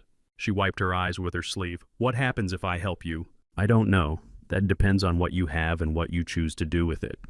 And if I don't, then Nicolette stays at a school where adults covered up her bullying for money, and you stay with someone who taught you that love means protecting her instead of protecting children. That's the system you choose to live in. I pulled out my phone, opened a new contact, typed my number. I'm giving you my number. Call me when you decide what kind of person you want to be at 23. Not today, not tomorrow necessarily, when you know. I stood up. Leonie looked at the number on her phone, then at me. You're not going to pressure me. No. Why not? Because the choice only means something if it's yours. Choose for Nicolette, not for me. That difference matters. I left Leonie sitting at that table with her untouched latte and red eyes, gave her my number. Told her to call when she decided what kind of person she wanted to be at 23. Didn't ask for timeline, didn't pressure, didn't threaten, just reframed the choice from betray the woman I love to protect a child being crushed by institutional corruption. Walking back to my truck on Chapel Street, I didn't know if she'd call, but I knew I'd given her something. Adrienne never had the truth about what choosing silence actually costs. My phone vibrated against the hospital corridor wall. Sterling Fitzgerald's name flashed on the screen. I'd expected his call. Forensic analysis takes time, but not this soon. 48 hours felt impossibly short for the deep dive I'd requested. Sterling, I answered, keeping my voice low. Lawrence. His breathing was uneven. I need you to sit down for this.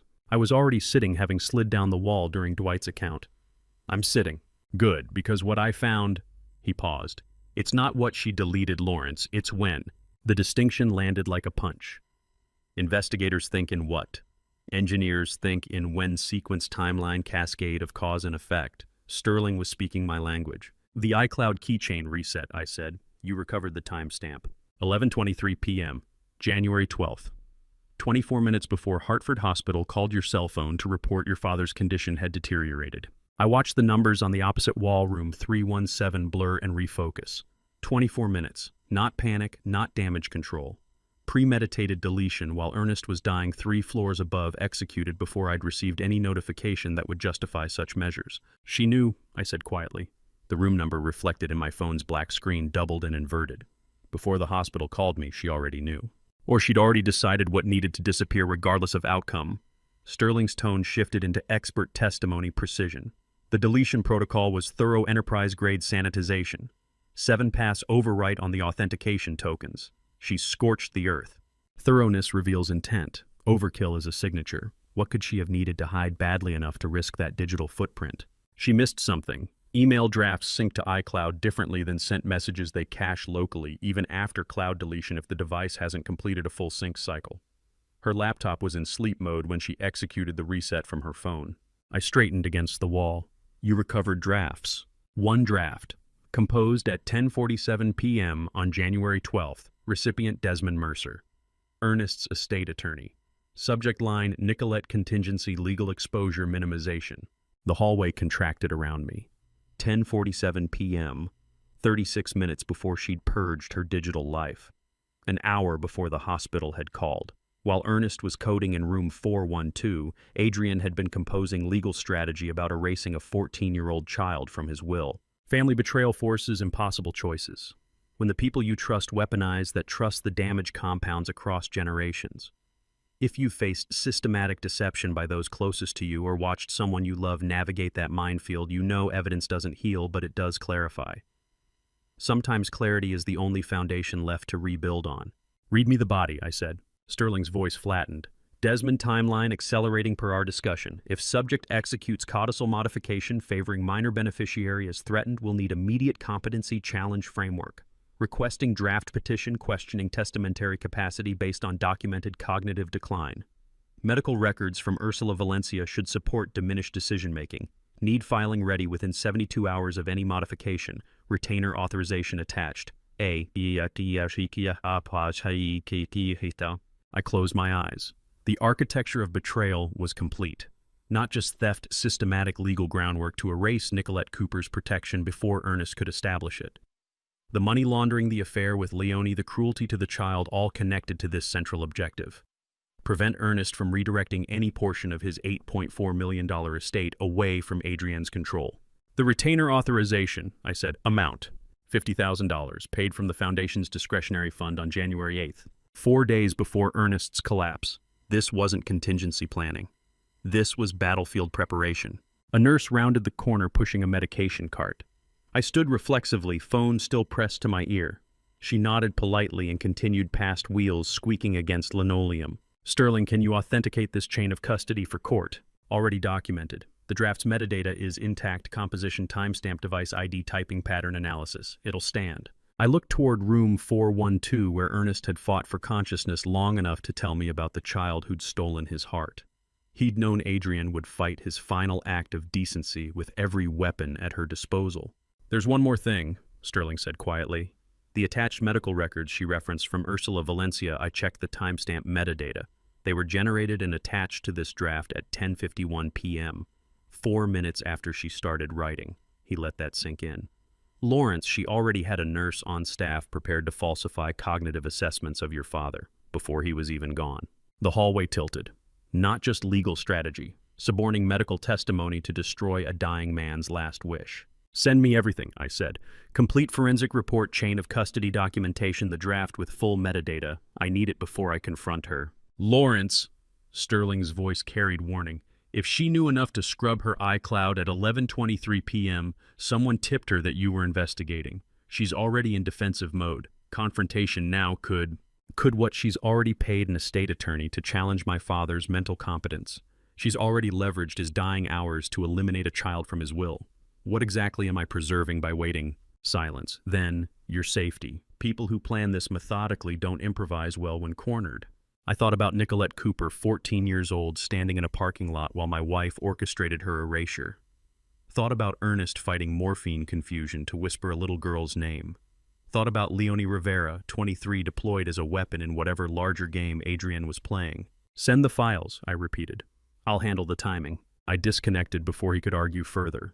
The phone's weight in my hand felt different now, not a communication device, but a repository of evidence that would detonate my marriage and possibly destroy what remained of my father's legacy. But Sterling had been right about one thing. It wasn't what Adrienne had tried to hide. It was when she'd tried to hide it. 24 minutes before crisis, an hour of legal preparation before tragedy, days of retainer payments before collapse. This wasn't reaction, this was execution of a plan. And I was standing in the same building where she'd set it in motion, about to walk into room 412 and pretend I didn't know my wife had been counting down the hours until my father's death gave her the opening to erase a child's last chance at protection. I spread 11 manila folders across Desmond Mercer's conference table, each labeled with a name, a date, a dollar amount. My wife planned this while our father was dying. Desmond stood at the window of his Capitol Avenue office, backlit by a late afternoon sun that turned Hartford's skyline into silhouette. He'd been Ernest's estate attorney for 23 years. Now he was something else, the man who would decide whether family loyalty outweighed professional ethics. He turned from the window and approached the table without speaking. His hands moved methodically, arranging folders in chronological order: Vernon Townsend's witness statement, security footage stills from Whitmore Academy, text message logs between Adrian and Leonie Rivera, keycard access records, the financial spreadsheet from Otis Gallagher showing $1.5 million laundered through Meridian Education Partners, Sterling Fitzgerald's forensic timeline. I saved the last folder for impact. Sterling recovered this from Adrian's laptop cache. Draft email, January 12, 10:47 p.m. Desmond opened the folder. I watched his face as he read the recipient field. "She wrote to you," I said quietly. Subject line: Nicolette Contingency Legal Exposure Minimization. His jaw tightened. "I never received this. She never sent it. But she drafted it while Dad was in the ICU, planning to challenge his mental competence. She was going to ask you, his own attorney, to help erase a child from his will." Desmond set the folder down carefully as if it might detonate. "She assumed I wouldn't see the conflict, or that I'd prioritize her. Would you have—" "No." The word was flat final. "But the fact she thought I might tells me how deeply she's miscalculated everyone around her."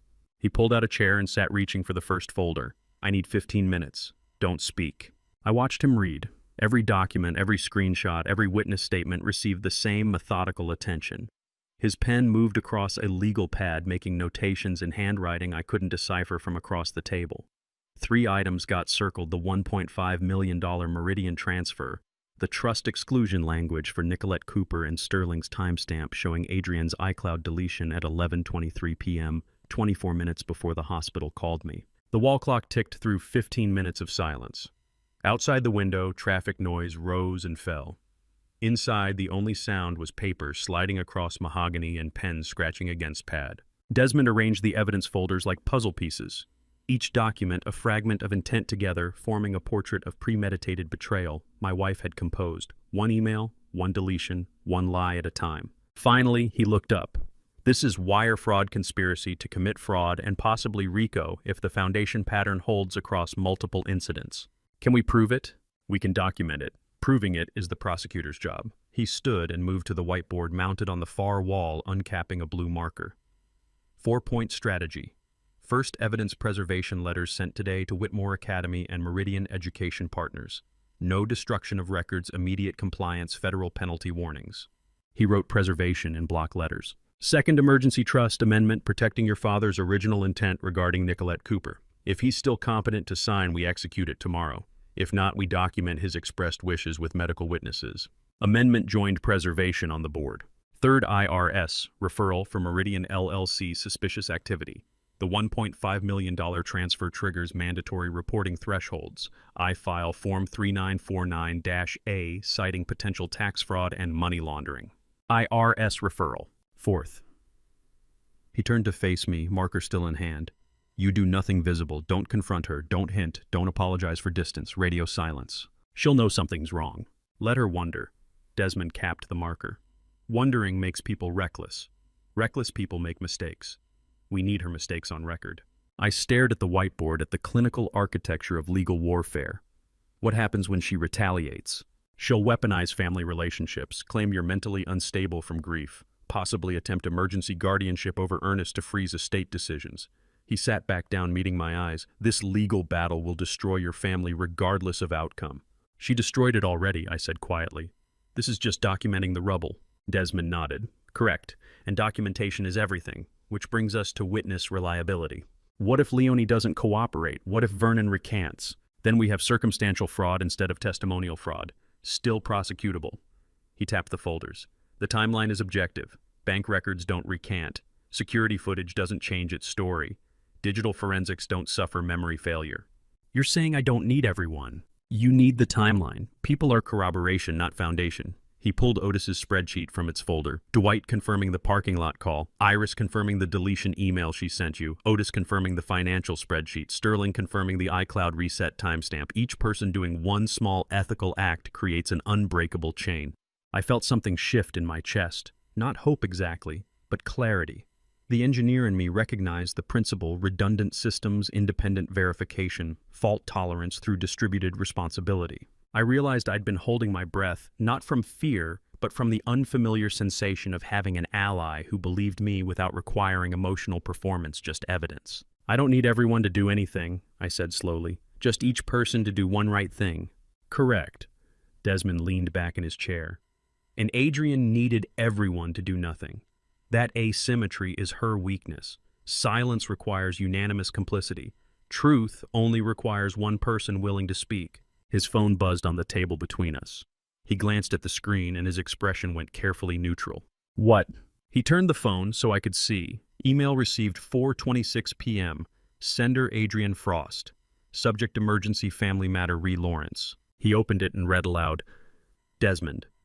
I'm concerned about my husband's mental state since our father's hospitalization. He's making bizarre accusations about Dad's care and my professional conduct. I think we need to discuss guardianship options before he does something harmful to himself or others. Can we meet tomorrow morning? This is urgent. Adrienne. I checked my watch. 4:30 p.m. The email had been sent 4 minutes ago. 4 minutes ago, I'd still been in this office unpacking evidence folders. Before I'd confronted anyone, before I'd done anything visible. She's already moving, I said. She's already been moving. Desmond set the phone down. The question is, who told her you were building a case? The PTA president sitting across from me at Max downtown was trembling. Not from cold, but from the kind of fear that comes from realizing you've been complicit in something federal. Lyle Hewitt had arrived early, chosen a corner booth, ordered coffee he wasn't drinking.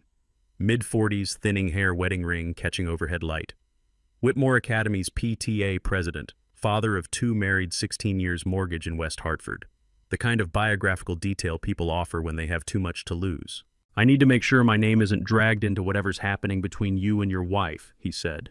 I stayed silent. Desmond had taught me, let people fill silence with truth. Adrian called me at 5 o'clock today. His fingers tightened around the cup. She asked me to prepare testimony that the donation was legitimate and properly documented, that I verified the LLC paperwork, that Nicolette Cooper is a real student enrolled at Whitmore. What did you tell her? I said I'd think about it. He looked down. Then I called you. Why? Lyle pulled his phone from his jacket and placed it on the table between us. Because I recorded the conversation. When someone asks you to lie under oath, you document it. I felt something shift. The sensation of discovering a critical component you'd thought was missing had been there all along, just mislabeled. Can I hear it? He unlocked the phone and pressed play. Adrian's voice filled the space between us, clear and unmistakable. Lyle, I need you to confirm something if anyone asks. The January donation from Meridian Education Partners. If Lawrence or anyone from the estate asks you, confirm the donation was legitimate, properly documented, and that Nicolette Cooper is enrolled. Lyle's recorded voice uncertain. I'd need to check our records. Adrian cutting him off. The records are fine. I just need you to confirm what's already there. Lawrence is under stress from Dad's condition. He's making accusations that aren't grounded in reality. Lyle stopped the playback. There's 2 minutes more. She mentions your name 4 times, the amount 3 times. Can you send me that file? Already did. Check your email. He pocketed the phone. But I need you to understand something. I'm not doing this because I'm brave. I'm doing this because I can't make the same mistake twice. I leaned forward. What mistake? Last year, Reeves Foundation. His voice dropped. Same pattern. Adrian asked me to verify a grant was legitimate. I said yes, signed an affidavit. 4 months later, I learned the grant was fraudulent. The family doesn't exist. The money disappeared. The restaurant noise faded to background static. You have documentation from last year? No, but I remembered the amount. $890,000. Nearly $1 million. A year ago. Different family, same method, same institution. This wasn't isolated fraud. This was systematic money laundering using Whitmore Academy as the mechanism. I realized evidence accumulation worked like my old systems engineering projects, each component meaningless alone, but together forming architecture that either collapses or holds under scrutiny. Adrienne had built hers to collapse. I need you to write down everything you remember about Reeves Foundation, I said. Names, dates, amounts. Lyle nodded. I'll send it tonight. We left separately. I drove to Hartford Hospital parking lot where Vernon Townsend was waiting by his Subaru at 8 o'clock. You said you wanted more details about the man with your wife, Vernon said, pulling a notebook from his coat. Navy jacket, yes, but also brown leather shoes. Distinctive stitching along the sole. Italian, maybe. My son wears the same brand, expensive. I pulled out my phone and opened the photo Dwight had sent me. Michael Torres, 36, hired actor. Is this the man? Vernon studied the image under the parking lot light. That's him. Same face, same height, I'm certain. Would you testify to that? Already planning to. He closed his notebook. Your father was a good man. Adrienne isn't. I drove to Pearl Street and parked, needing to walk, needing to think. The sidewalk was empty at 8:30 p.m. Storefronts, lit but closed. I played Lyle's audio file again, listening to Adrienne request perjury in clinical, professional tones. Dwight saw Michael Torres at the cart return. Vernon saw him in the parking lot with brown leather shoes. Lyle recorded Adrienne soliciting false testimony. Reeves' foundation proved systematic pattern. Sterling's forensics proved premeditation. Otis's spreadsheet proved the money trail. I didn't need Adrienne to confess. I needed the evidence to speak. Standing on Pearl Street, I noticed my reflection in a storefront window, same face as 4 days ago, but the expression was different. Not grief hollowed anymore. Purpose sharpened instead. I breathed normally for the first time since January 12th, not because the crisis was over, but because the path forward was clear. Scattered fragments had coalesced into certainty. The investigation phase was complete. What came next was confrontation. My phone rang. Unknown number. Hello. Lawrence, a woman's voice, young, shaking. This is Leonie Rivera. We met at the hospital. I stopped walking. I remember. I made my decision. I want to help. I'll testify about everything, the affair, the money, what she asked me to do. Her breath caught. But she just called me 20 minutes ago. What did she say?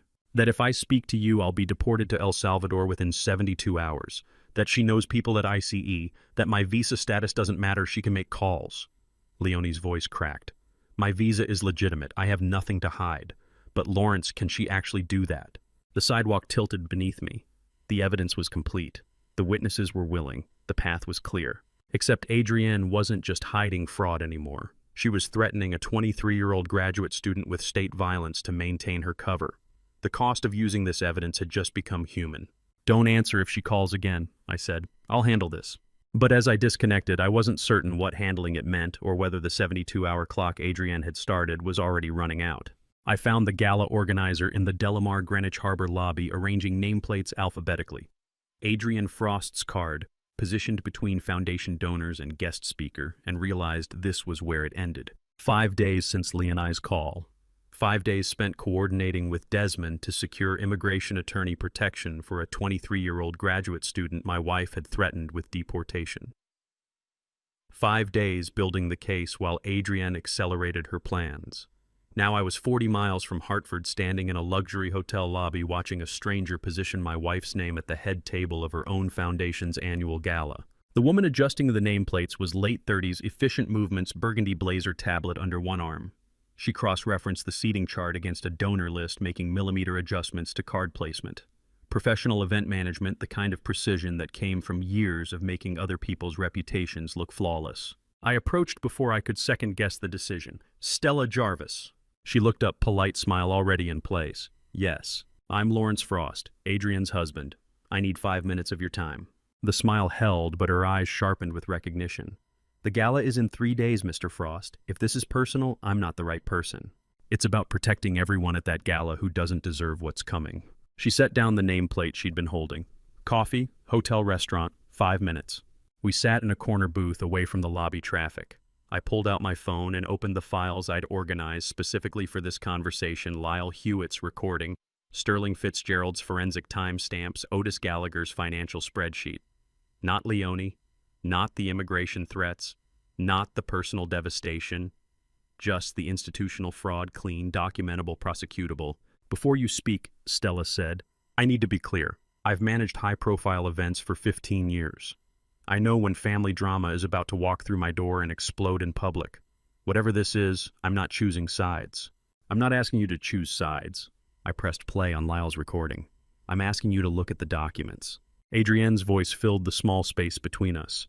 Same clinical tone I'd heard on Pearl Street 5 nights ago, requesting Lyle confirm false testimony about the Meridian donation, Nicolette Cooper's enrollment, the legitimacy of documentation that didn't exist. Stella's expression shifted from professional neutrality to something harder.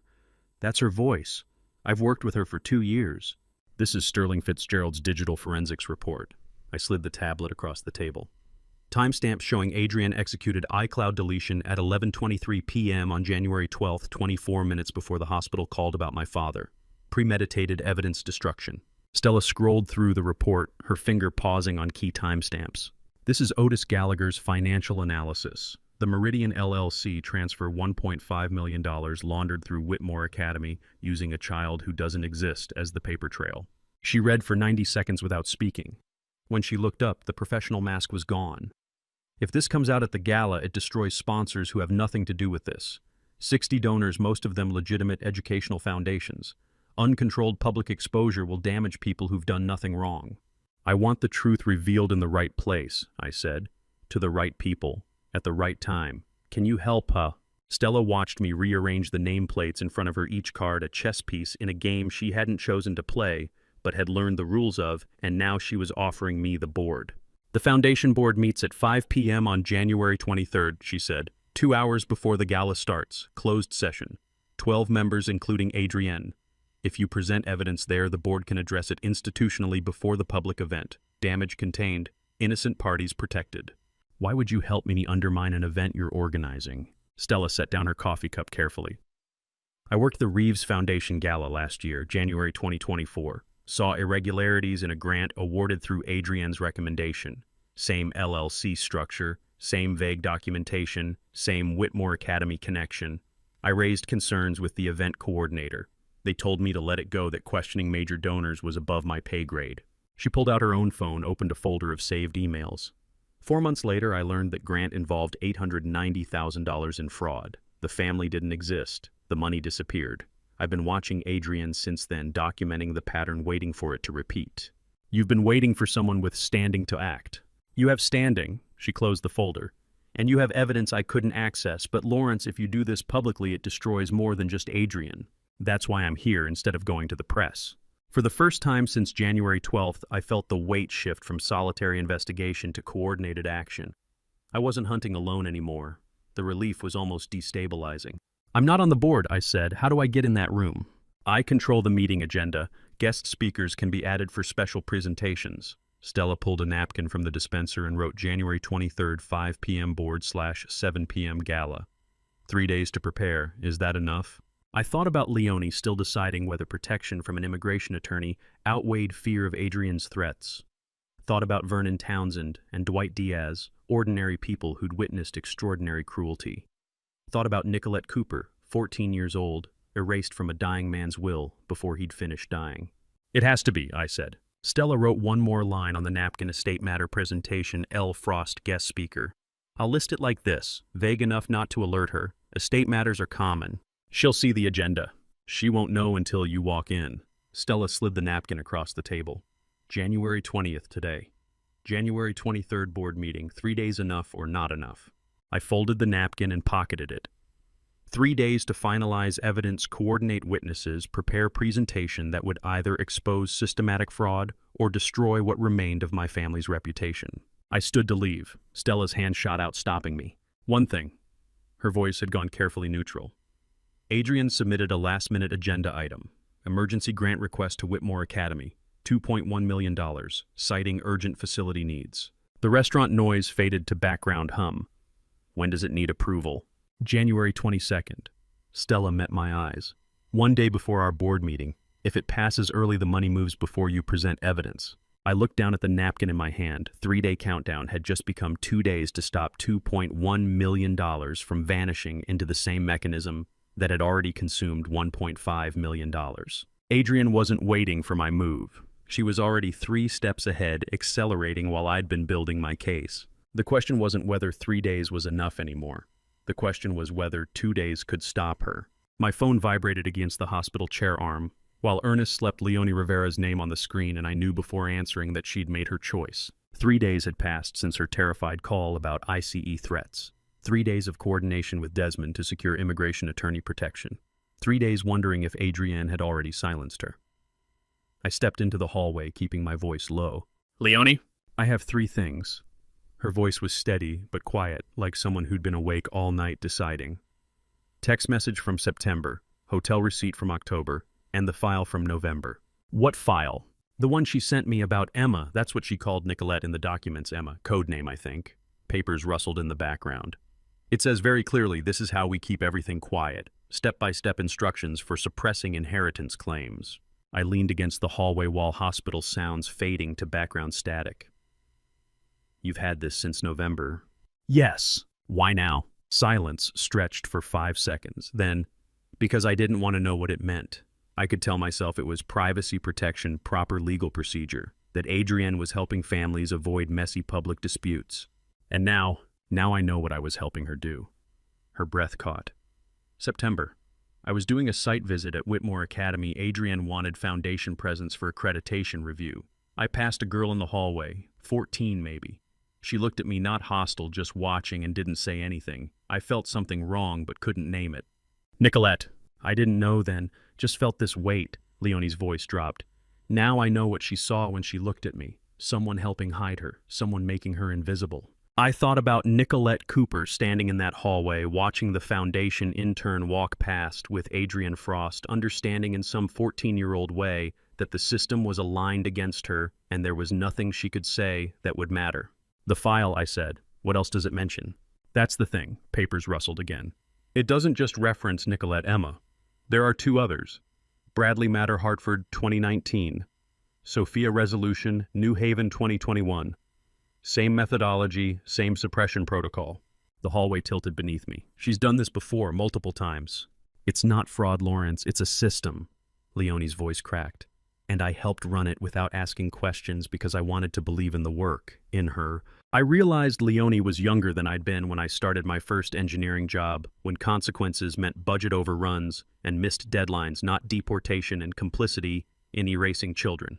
And she was choosing principle over survival with clearer eyes than I'd ever had at 23. This could still affect you, I said. Immigration complications, visa status, professional consequences, everything she threatened is still possible. I talked to the attorney you connected me with.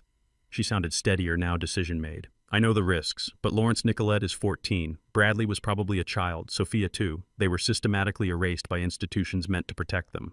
You don't have to do this. I can't be unknowing. Her voice was quiet but certain. That's not the same as being brave. It's just the minimum. It's what should have happened in September when I saw her in that hallway and felt something wrong. I thought about courage and recognized this wasn't it. Courage implied choice between equal options. This was something simpler and harder, recognizing complicity and refusing to continue it regardless of cost. I'll have Desmond contact you, I said. He'll make sure the file transfer is secure, protected, admissible. Tell him to hurry. Fear crept back into her voice. I don't know how long before she realizes what I'm doing. I promised to coordinate immediately and disconnected. Stepped back into room 317, where Ernest slept, breathing shallow but steady. The monitor beside his bed beeped rhythmic proof of persistence, mechanical continuation that required no choice, just function.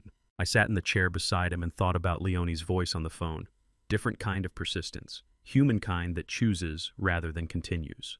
Ernest had said something days ago in one of his lucid moments before the morphine pulled him under again. Something about Adrienne.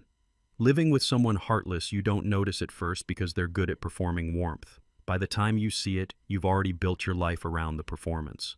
I'd thought he meant our mother dead 15 years. Now I understood he'd meant his daughter.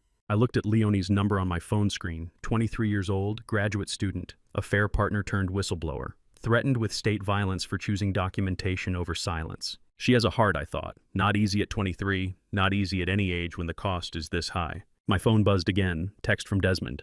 Don't call Leonie back. Her phone may be monitored. Adrienne just filed emergency restraining order against you. Harassment, emotional instability. Hearing scheduled January 22nd, same day as grant approval. She's boxing you in. I read it twice, then a third time. The hospital room felt smaller walls contracting. Adrienne knew. About Leonie's decision, about the file transfer, possibly about every conversation I'd had for the past week. And she wasn't just defending, she was preemptively attacking, using the legal system to neutralize me before I could present evidence. Emergency restraining order, harassment, emotional instability. If the court declared me unstable on January 22nd, my evidence became suspect. My testimony unreliable. Every witness I'd coordinated could be dismissed as products of a grief-stricken brother's delusional campaign against his sister. And the hearing was scheduled for the same day as the grant approval, ensuring I couldn't physically attend. Both couldn't stop the money from moving while simultaneously defending my competence. January 22nd. One day before the board meeting Stella had arranged. One day before the controlled confrontation I'd been building toward. Adrian had just collapsed the timeline and weaponized the calendar against me. I looked at Ernest's sleeping monitor beeping steady persistence. Looked at my phone with Desmond's warning about surveillance. Looked at the door to the hallway where I'd stood 3 minutes ago promising Leonie that Desmond would protect her file transfer. Promise I might not be able to keep if Adrienne was already monitoring every communication, already 3 moves ahead, already executing the legal strategy that would either silence me or destroy my credibility before I could use the evidence Leonie had just risked everything to provide. The monitor beeped. Ernest breathed. My phone screen went dark.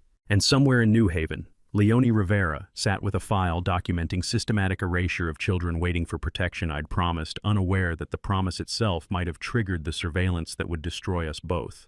12 chairs around the mahogany table. Adrienne Frost at the head in navy blazer adjusting the microphone, and I walked in with the manila folder she didn't know contained the architecture of her collapse. 3 days since Desmond's warning about surveillance. 3 days of coordination through encrypted channels and burner phones. 3 days preparing for this moment while Adrian filed legal barriers, assuming I'd never reach it.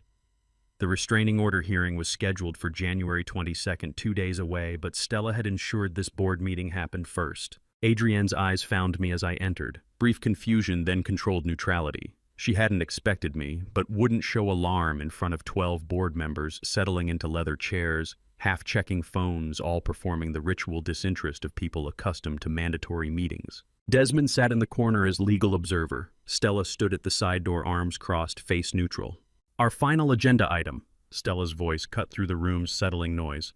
Lawrence Frost will address an estate matter with foundation implications. Adrienne leaned forward slightly. Lawrence, I didn't realize you'd be presenting. What estate matter? I opened the folder calmly. The one involving Meridian Education Partners, LLC, and $1.5 million in undocumented transfers through Whitmore Academy. The room went quiet, phones lowered.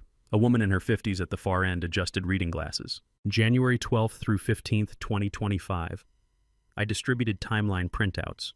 My father, Ernest Frost, was hospitalized. During that period, evidence emerged of systematic fraud involving Foundation resources. I connected my laptop to the projector. January 15th, 5 p.m. This call was recorded by the recipient with his knowledge and consent. I pressed play. Adrienne's voice filled the boardroom, clinical and clear. If Lawrence or anyone from the estate asks you, confirm the donation was legitimate, properly documented, and that Nicolette Cooper is enrolled. Lyle Hewitt's uncertain response, I'd need to check our records. Adrienne cutting him off. The records are fine, I just need you to confirm what's already there. The older woman at the end raised her hand. Play that again. I played it again. 12 board members listened to my wife solicit false testimony about a child who didn't exist and money that had vanished into an LLC with no operational history. Adrienne's fingers tapped the table unconsciously, the only break in her composure. Digital evidence. I advanced the slide. Sterling Fitzgerald's IT forensics analysis. Adrienne executed iCloud keychain deletion at 11:23 p.m. on January 12, 24 minutes before I received the hospital's call about our father's deterioration. This demonstrates premeditation, not reactive panic. Another slide. Instagram metadata from leaked internal email proving coordination with Whitmore Academy administration regarding fabricated student enrollment. Final slide. Otis Gallagher's financial analysis showing $1.5 million transfer through Meridian LLC with no traceable educational expenditure. Adrienne stood abruptly. These documents were obtained illegally. This is harassment. I've filed a restraining order against my husband for exactly this kind of delusional behavior. The board chair, silver-haired man in his 60s, measured authority in every gesture, raised one hand. Ms. Frost, let him finish. Adrienne sat. Greenwich Harbor was visible through floor-to-ceiling windows. Calm surface, strong current beneath. And I realized this was what institutional power looked like when it shifted. No explosion. Just tide going out, leaving someone stranded. The door opened. Leonie Rivera walked in uninvited, crossed to the table, and placed a USB drive in the center. 12 pairs of eyes tracked her movement. I'm Leonie Rivera. Her voice was steady despite trembling hands. I work for this foundation as a graduate intern. Ms. Frost sent me a file in November. I can't keep it anymore. Adrienne stood again, voice rising.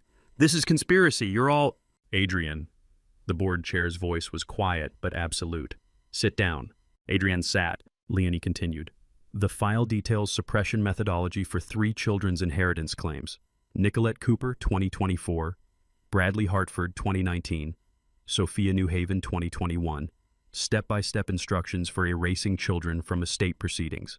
The board chair picked up the USB drive, inserted it into his laptop. The projector displayed a Word document dated November 3rd, 2024. Subject line Containment Protocols Inheritance Disputes. He read silently for 30 seconds. Scrolled. Read more. Looked at Adrienne. Looked at me. 8 seconds of complete silence. No shuffling, no coughing, no breathing sounds. Only Greenwich Harbor waves visible through glass. Bradley matter suppress using statute of limitations precedent, the board chair read aloud. Sophia settle with N.D. a minimal payout. Emma ignore until probate closes, no standing to challenge. He closed the laptop. The Foundation will retain independent counsel for comprehensive investigation. Ms. Frost, you are suspended from all duties effective immediately pending review. Adrienne's voice came out small. You can't, I built this foundation. Meeting adjourned. The board chair stood. Board members filed out in silence, avoiding eye contact with Adrienne, some glancing at me with expressions I couldn't read. Stella held the door. Desmond gestured for me to leave. Adrienne remained seated, staring at the mahogany table, not crying, not protesting, just frozen. I walked to the window overlooking the harbor. Thought about Ernest's distinction between doing the right thing and taking revenge. Expected to feel satisfaction, vindication, relief. Felt none of these. Only the peculiar emptiness of discovering that justice doesn't heal, it just clarifies. Let's go, Desmond said quietly. I looked back at Adrienne, still sitting alone at the table where she'd presided over 2 years of Foundation meetings, where she'd built a reputation for educational philanthropy, while systematically erasing children from inheritance she considered inconvenient. My wife, my father's daughter, the woman who'd threatened a 23-year-old graduate student with deportation to hide fraud, the CEO who'd staged a parking lot encounter with hired actors to create alibis for theft. Father was right, I thought. I did the right thing, not revenge. I understand the difference now. Revenge would feel like something. This felt like nothing, just exhausted clarity and the weight of irrevocable choices. My phone rang in the hallway, Hartford Hospital. Mr. Frost. The nurse's voice was gentle but urgent. Your father's condition has changed. He's unresponsive. The doctor recommends family come immediately. I checked the time, 5:52 p.m. Looked back through the open boardroom door. Adrienne still sat at the table alone, staring at nothing. She's still my wife. He's still her father. Do I walk back in and tell her? Do I give her the chance to say goodbye to the man whose final wish she'd tried to erase? Or do I leave her sitting in the wreckage of the life I just dismantled, learning about Ernest's death hours later when it's too late to matter? The final choice between family and justice. Desmond waited by the elevator, hand-holding the door. Adrienne sat motionless 20 feet behind me. The nurse's voice on the phone, Mr. Frost, are you coming? I had to choose. My phone vibrated on Ernest's hospital bedside table. Adrienne's name glowing on the screen, and my father's eyes opened for the first time in 14 hours. The previous evening played back in compressed frames, driving from Greenwich to Hartford, walking back into the Delamar boardroom where Adrienne still sat alone, standing in the doorway until she looked up. Dad's unresponsive. They don't know how long. She'd arrived at Hartford Hospital at 9 p.m., stood in the doorway of room 412 for 3 minutes, coat buttoned, watching Ernest's unconscious form connected to monitors, didn't cross the threshold, didn't speak, just stood there while machines beeped and oxygen hissed. Then she left. I'd stayed all night watching monitors, waiting for changes that didn't come until morning. Noon brought unexpected rally. Ernest's eyes opened, focused, and his voice weak but lucid asked, "Tell me what happened yesterday." I told him everything. The board meeting, the evidence presentation, Lyle's recording, Leonie's USB drive, the board chair reading her November file aloud, Adrienne suspended immediately. Ernest listened without interruption, eyes tracking my face, occasionally closing when exhaustion pulled, but opening again, determined to hear it all. When I finished, he said, "Good, you did it right, not revenge, justice." He closed his eyes and rested for 3 hours while I sat beside him, those words replaying like benediction or absolution. Now it was 4 p.m. The phone vibrated again, Adrienne's name persistent. I looked at Ernest. His eyes were open, watching me with the clarity I'd seen at noon, not morphine-dulled confusion, but something sharper. "It's Adrienne," I said quietly. He didn't speak, just extended his hand slightly, not reaching for the phone exactly, but gesturing permission or request. You want to talk to her? One nod. Deliberate. Certain. I picked up the phone, answered activated speaker. Adrienne. Lawrence. Her voice was tight, controlled. I need to explain what happened at the board meeting. The things Leonie said, they're out of context. The file was... Ernest reached across and took the phone from my hand with surprising firmness.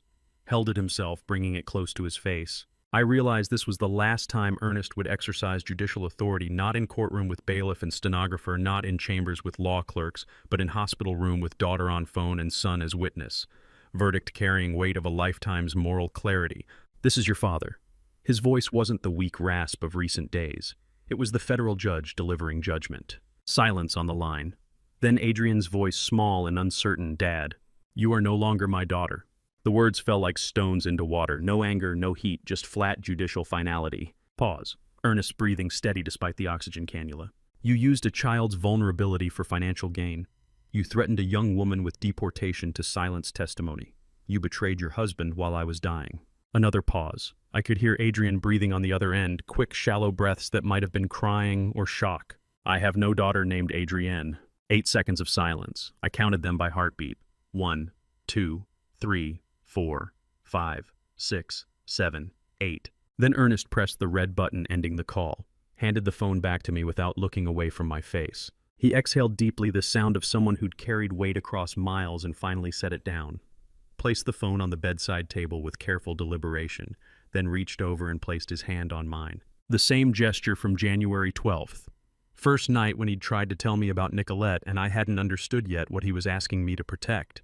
His hand had been warmer then, grip stronger.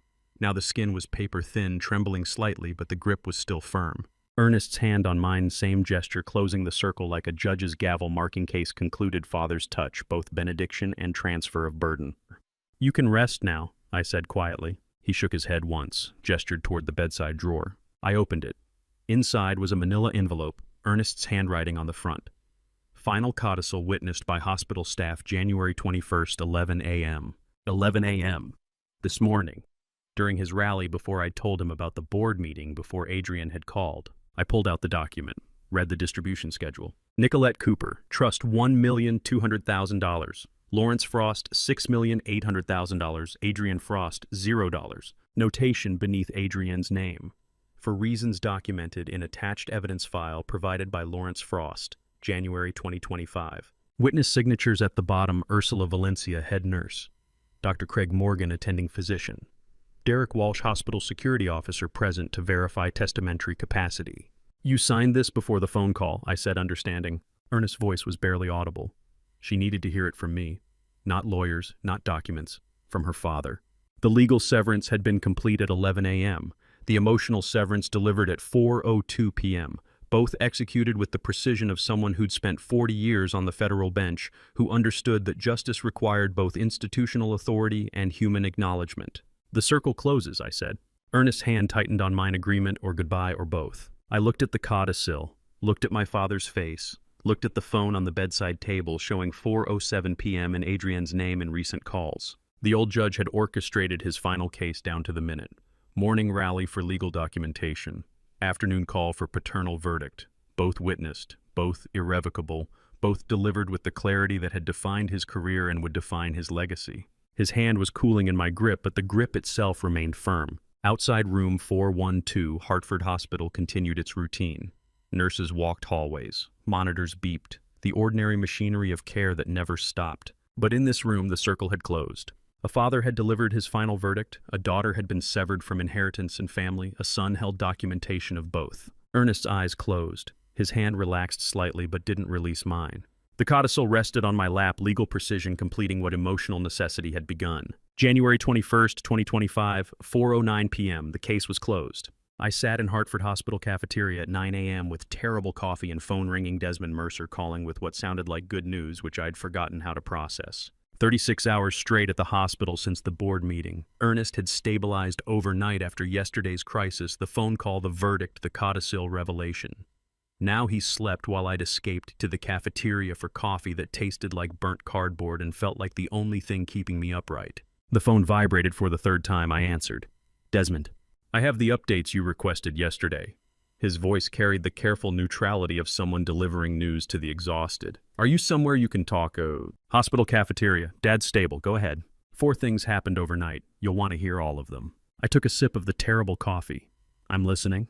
First, the Foundation Board held emergency session last night at 8 p.m., voted unanimously to suspend Adrienne pending independent investigation. They've frozen her foundation accounts and retained a forensic accountant. Stella confirmed via email this morning. I realized I hadn't thought about the board once since leaving Greenwich yesterday. Had been sitting with Ernest holding his cooling hand, reading the codicil, watching monitors. While I'd been focused on my father, the institutional machinery had continued dismantling my wife's professional life. I didn't even think about it, I said. That's the point. Desmond's tone shifted slightly. The system runs whether you're watching or not. You built it. Now it's running.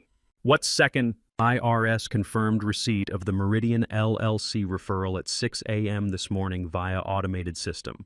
Criminal Investigation Division flagged the transfer pattern matches, money laundering indicators, triggered automatic asset freeze at 7:30. I set the coffee cup down. How fast does this usually move? When the pattern is this clear fast, Adrienne has no access to those accounts as of 7:30. Can't touch the funds, can't move money, can't pay operational expenses or legal retainers.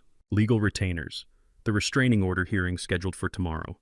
The January 22nd date that had been boxing me in, forcing impossible choices between defending my competence and stopping the emergency grant. Third update, Desmond continued. Connecticut Department of Education received the Whitmore Academy report documenting suppressed bullying incidents involving Nicolette Cooper. Independent investigation opened at 8 a.m. into institutional failure to report. Does that help Nicolette? Indirectly. It's not about your wife directly, it's about Whitmore's legal obligations to document and report child welfare concerns. Creates precedent, protects the next kid. I looked through the cafeteria window at the hospital wing stretching into morning light. Somewhere in there, Ernest slept. Somewhere in Greenwich or Hartford. Nicolette Cooper went to school not knowing that state machinery had engaged on her behalf. I realized I'd built a machine not mechanical but bureaucratic, and like all well-engineered systems. Once you fed it the right inputs, evidence, documentation, proper channels, it processed outputs without requiring human emotion to fuel it. Investigations, freezes, consequences, all running automatically. What's the 4th thing? I asked. Morton and Pierce withdrew Adrienne's restraining order counterclaim at 8 a.m. this morning. I straightened in the plastic cafeteria chair. Why? Official reason client's inability to maintain retainer. Desmond paused. Translation LLC accounts frozen. She can't pay legal fees. Firm dropped her. The January 22nd hearing is canceled. The hearing I'd been dreading. The legal box Adrienne had constructed appear and defend my mental competence while simultaneously trying to block the emergency grant. The impossible choice between 2 simultaneous crises. Gone. Dissolved. Not because I'd fought it, but because the IRS asset freeze had removed her ability to fund the attack. The system solved it, I said quietly. The system solved it, Desmond agreed. Board suspension, IRS freeze, DOE investigation, withdrawn lawsuit. You don't need to do anything more. Everything is proceeding through proper channels. I thought about justice and realized it didn't feel like victory. Felt like watching a program compile successfully satisfying but oddly empty confirmation that the code worked, but not the triumph I'd expected. I built it right, I said. That's what Dad always said about engineering. Build it right and it runs without constant intervention. You built it right, Desmond confirmed. I looked at the cold coffee at the cafeteria window at the morning light hitting Hartford skyline. Thought about Ernest's hand on mine yesterday, the codicil in the bedside drawer, the 8 seconds of silence after he'd told Adrienne she was no longer his daughter. Best systems run without my intervention, I thought. This is that system.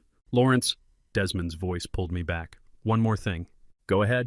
Adrienne called my office at 8:45 this morning. I waited. Personal request, not about legal matters. He paused. She wants to see your father, asking if you'll allow it. Said she needs to see him before it's too late.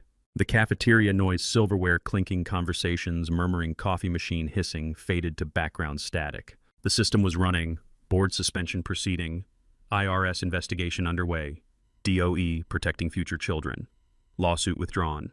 All the institutional machinery I'd activated through documentation and proper channels, all functioning exactly as designed. But the human question remained. Yesterday at 4:02 p.m. Ernest had delivered verdict. You are no longer my daughter. Legal severance at 11 a.m. via witnessed codicil.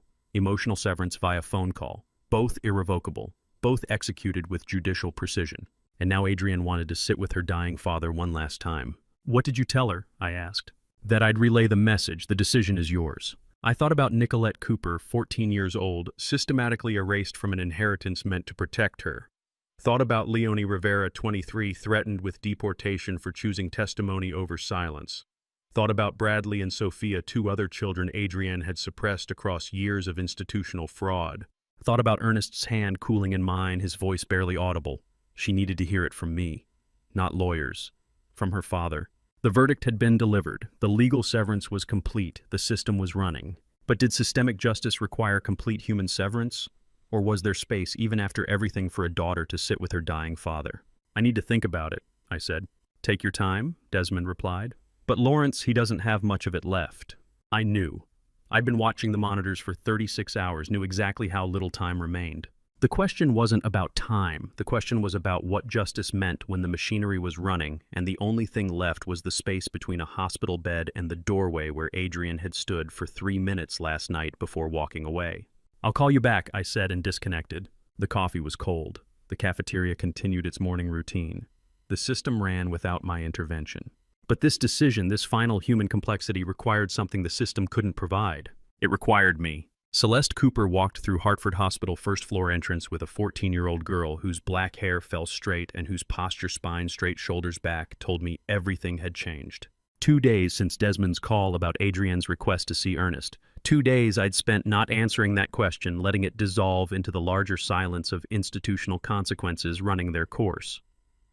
Now Celeste and Nicolette stood in the lobby, and I realized some decisions make themselves through inaction. I met them by the elevator bank. Nicolette stood beside her mother with quiet reserve, meeting my eyes briefly before looking away, not from fear, but from the careful self-protection of someone who'd learned not to expect much from adults. Thank you for coming, I said. Celeste nodded. DOE investigation starts next week. The school has to reopen everything they buried. All the suppressed incident reports, counselor notes, everything. That's good. That's important. Nicolette will have official documentation of what happened, institutional acknowledgement instead of institutional denial. Celeste's hand rested on her daughter's shoulder. That matters. I thought about the security footage I'd watched weeks ago. Nicolette hunched at the cart return, shoulders curved inward, making herself small. The girl standing in front of me, now occupied her full height, looked at the world with level gaze instead of downcast eyes. Nicolette wanted to meet you, Celeste said quietly, to say something. Nicolette looked directly at me, sustaining eye contact this time, said 2 words, quiet but clear, "Thank you." I recalled Celeste's earlier description, refused to eat for 3 weeks after the parking lot incident, withdrawn nonverbal at school. These 2 words represented distance traveled that no dollar amount could measure. "You're welcome," I said. "I'm sorry it took so long." "But you did it." Nicolette's voice was steady. Not performance, not gratitude extracted under pressure. Just acknowledgement. I nodded, let the moment stand complete without trying to expand it or extract more. Nicolette glanced at her mother, then back at me. "Can I meet him, your father, my grandfather?" I hadn't expected this. Looked at Celeste, who seemed equally uncertain. "He's very weak," I said carefully. "He might not be able to talk much." "That's okay." Nicolette's fingers twisted the strap of her backpack. "I just want him to know I exist, that I'm real, not just numbers in a trust document." Celeste explained. She processed the trust documentation, understands what he established for her future, but she wants... "I want to meet my grandfather," Nicolette interrupted quietly. "Before I can't." I looked at this 14-year-old girl claiming family connection she'd been systematically denied, and understood what Adrienne had actually destroyed. Not money, not reputation. This exact moment, grandparent meeting grandchild, simple and unremarkable, and irreplaceable. "Follow me," I said. We took the elevator to the 4th floor, walked the familiar hallway to room 412. Ernest was awake, propped against pillows, eyes tracking our approach. I stepped inside first. "Dad, you have visitors." He looked past me to Celeste and Nicolette in the doorway. "This is Nicolette Cooper," I said, "your granddaughter." Ernest looked at Nicolette for a long moment, reached out his hand. Nicolette crossed the room and took it, her small hand disappearing in his papery grip. "I'm sorry I didn't protect you sooner," Ernest said, voice barely above whisper. "That's on me, not your uncle." Nicolette shook her head. "You're protecting me now." They sat like that for 5 minutes. Mostly silence, hands held.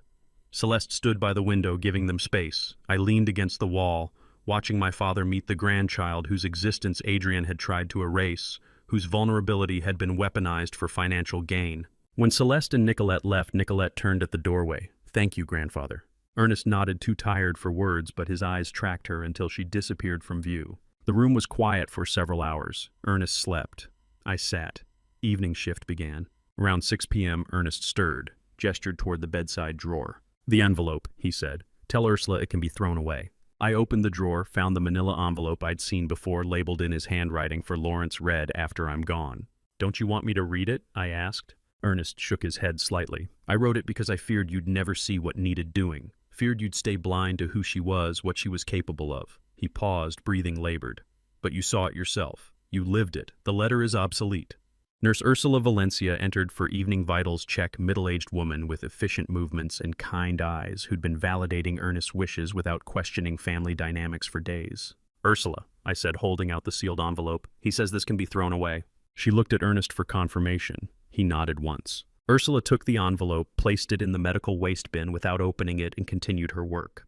Lawrence watched the letter disappear beneath used gauze and empty medication packaging. Some wisdom only exists when it's needed, I realized.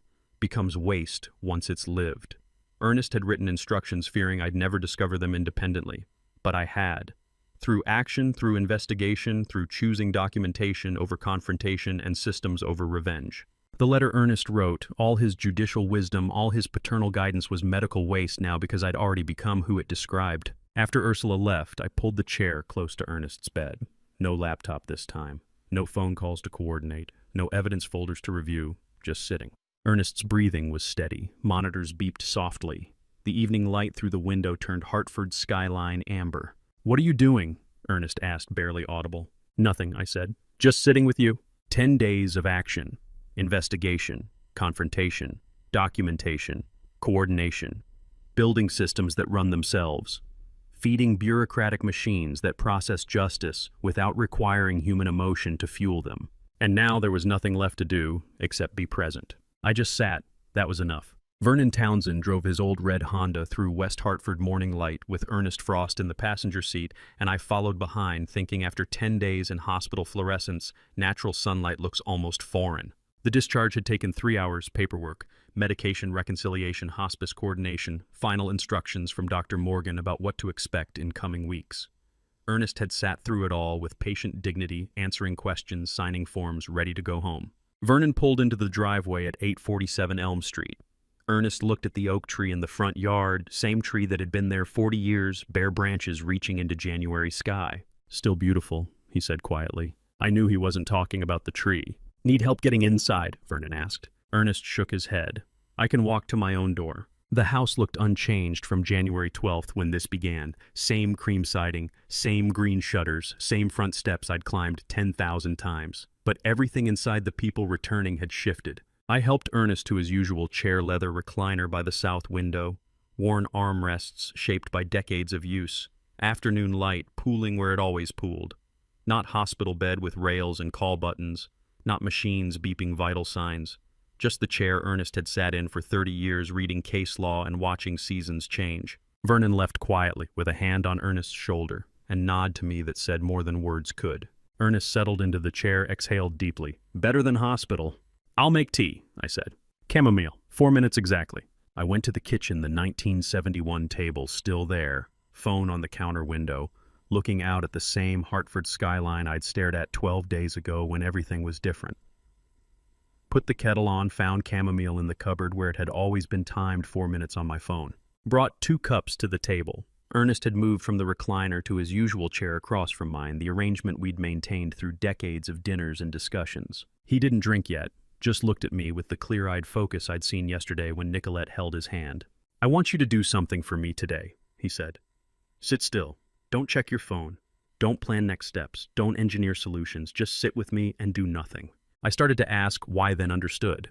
After 10 days of relentless action, investigation, coordination, confrontation, documentation, Ernest's final teaching was about stillness. For how long, I asked. Ernest's mouth quirked into something almost like a smile. Until you stop asking how long. So I sat. Winter sunlight crawled across the kitchen floor at a pace measured in minutes, not seconds. I watched it move, watched dust motes drift through the beams, watched Ernest breathing rise and fall.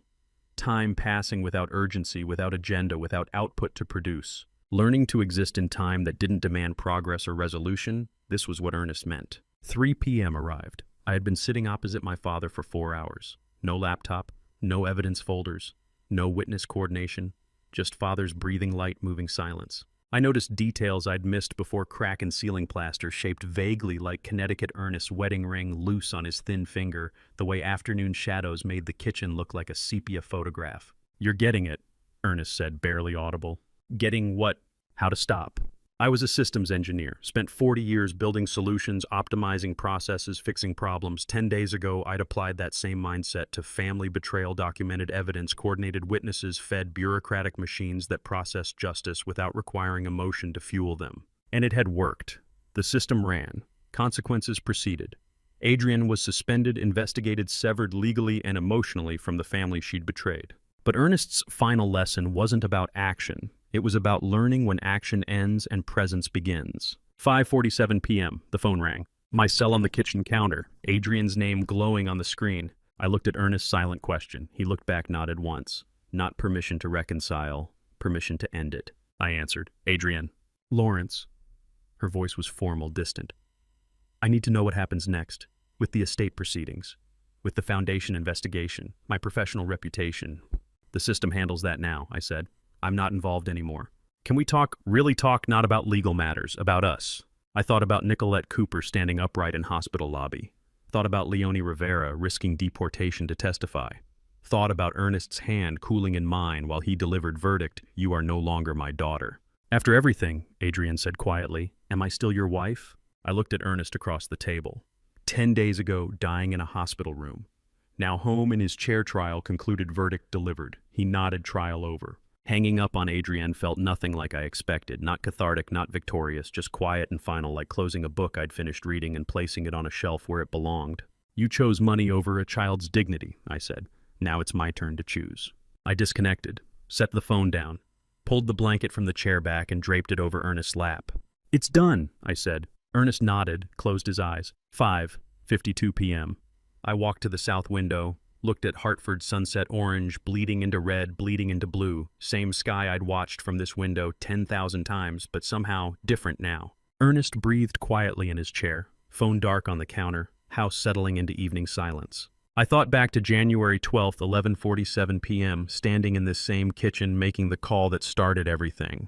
That call had ended what I thought was my family, ended the illusion of my marriage, the belief in my wife's integrity, the comfortable fiction that people you love can't weaponize that love for financial gain. This call ended the aftermath, ended the question of whether destroying someone professionally meant severing them personally, ended the hope that explanation or time or shared grief might rebuild what systematic betrayal had demolished. Some calls end marriages, end relationships, end illusions about who people are beneath the performances they maintain.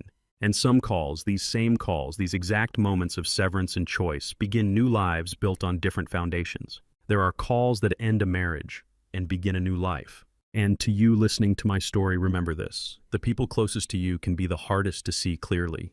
Don't make my mistake. I trusted blindly for 30 years because trust felt easier than vigilance. I thought family meant never questioning, never documenting, never preparing for betrayal. But trust without verification isn't faith, it's willful blindness. If I'd asked one hard question earlier, if I'd looked at one bank statement before crisis forced my hand, maybe I could have protected my father sooner. Maybe Nicolette wouldn't have suffered so long. Here's what I learned. Justice doesn't require anger. It requires documentation. When someone you love betrays you, systematically emotion won't save you, evidence will. Build your case like you'd build any system with redundancy, verification, proper channels. And when the moment comes to choose between loyalty to the past and protection of the innocent, choose protection. Every time. I believe God put me through this trial to teach me the difference between family that earns trust and family that exploits it. The hardest lesson isn't that bad people exist, it's that sometimes they're the ones you've loved longest. If this story moved you, I'd be grateful if you'd share it with someone who might need to hear it. Leave a comment telling me, have you ever had to choose between family loyalty and protecting someone vulnerable? Your stories matter. And if you'd like more real-life lessons like this, please subscribe so you don't miss what's next. Thank you for staying until the very end. It means more than you know. Final reminder, Certain details in this story have been fictionalized for privacy and storytelling purposes, but the core message about family justice and difficult choices remains true.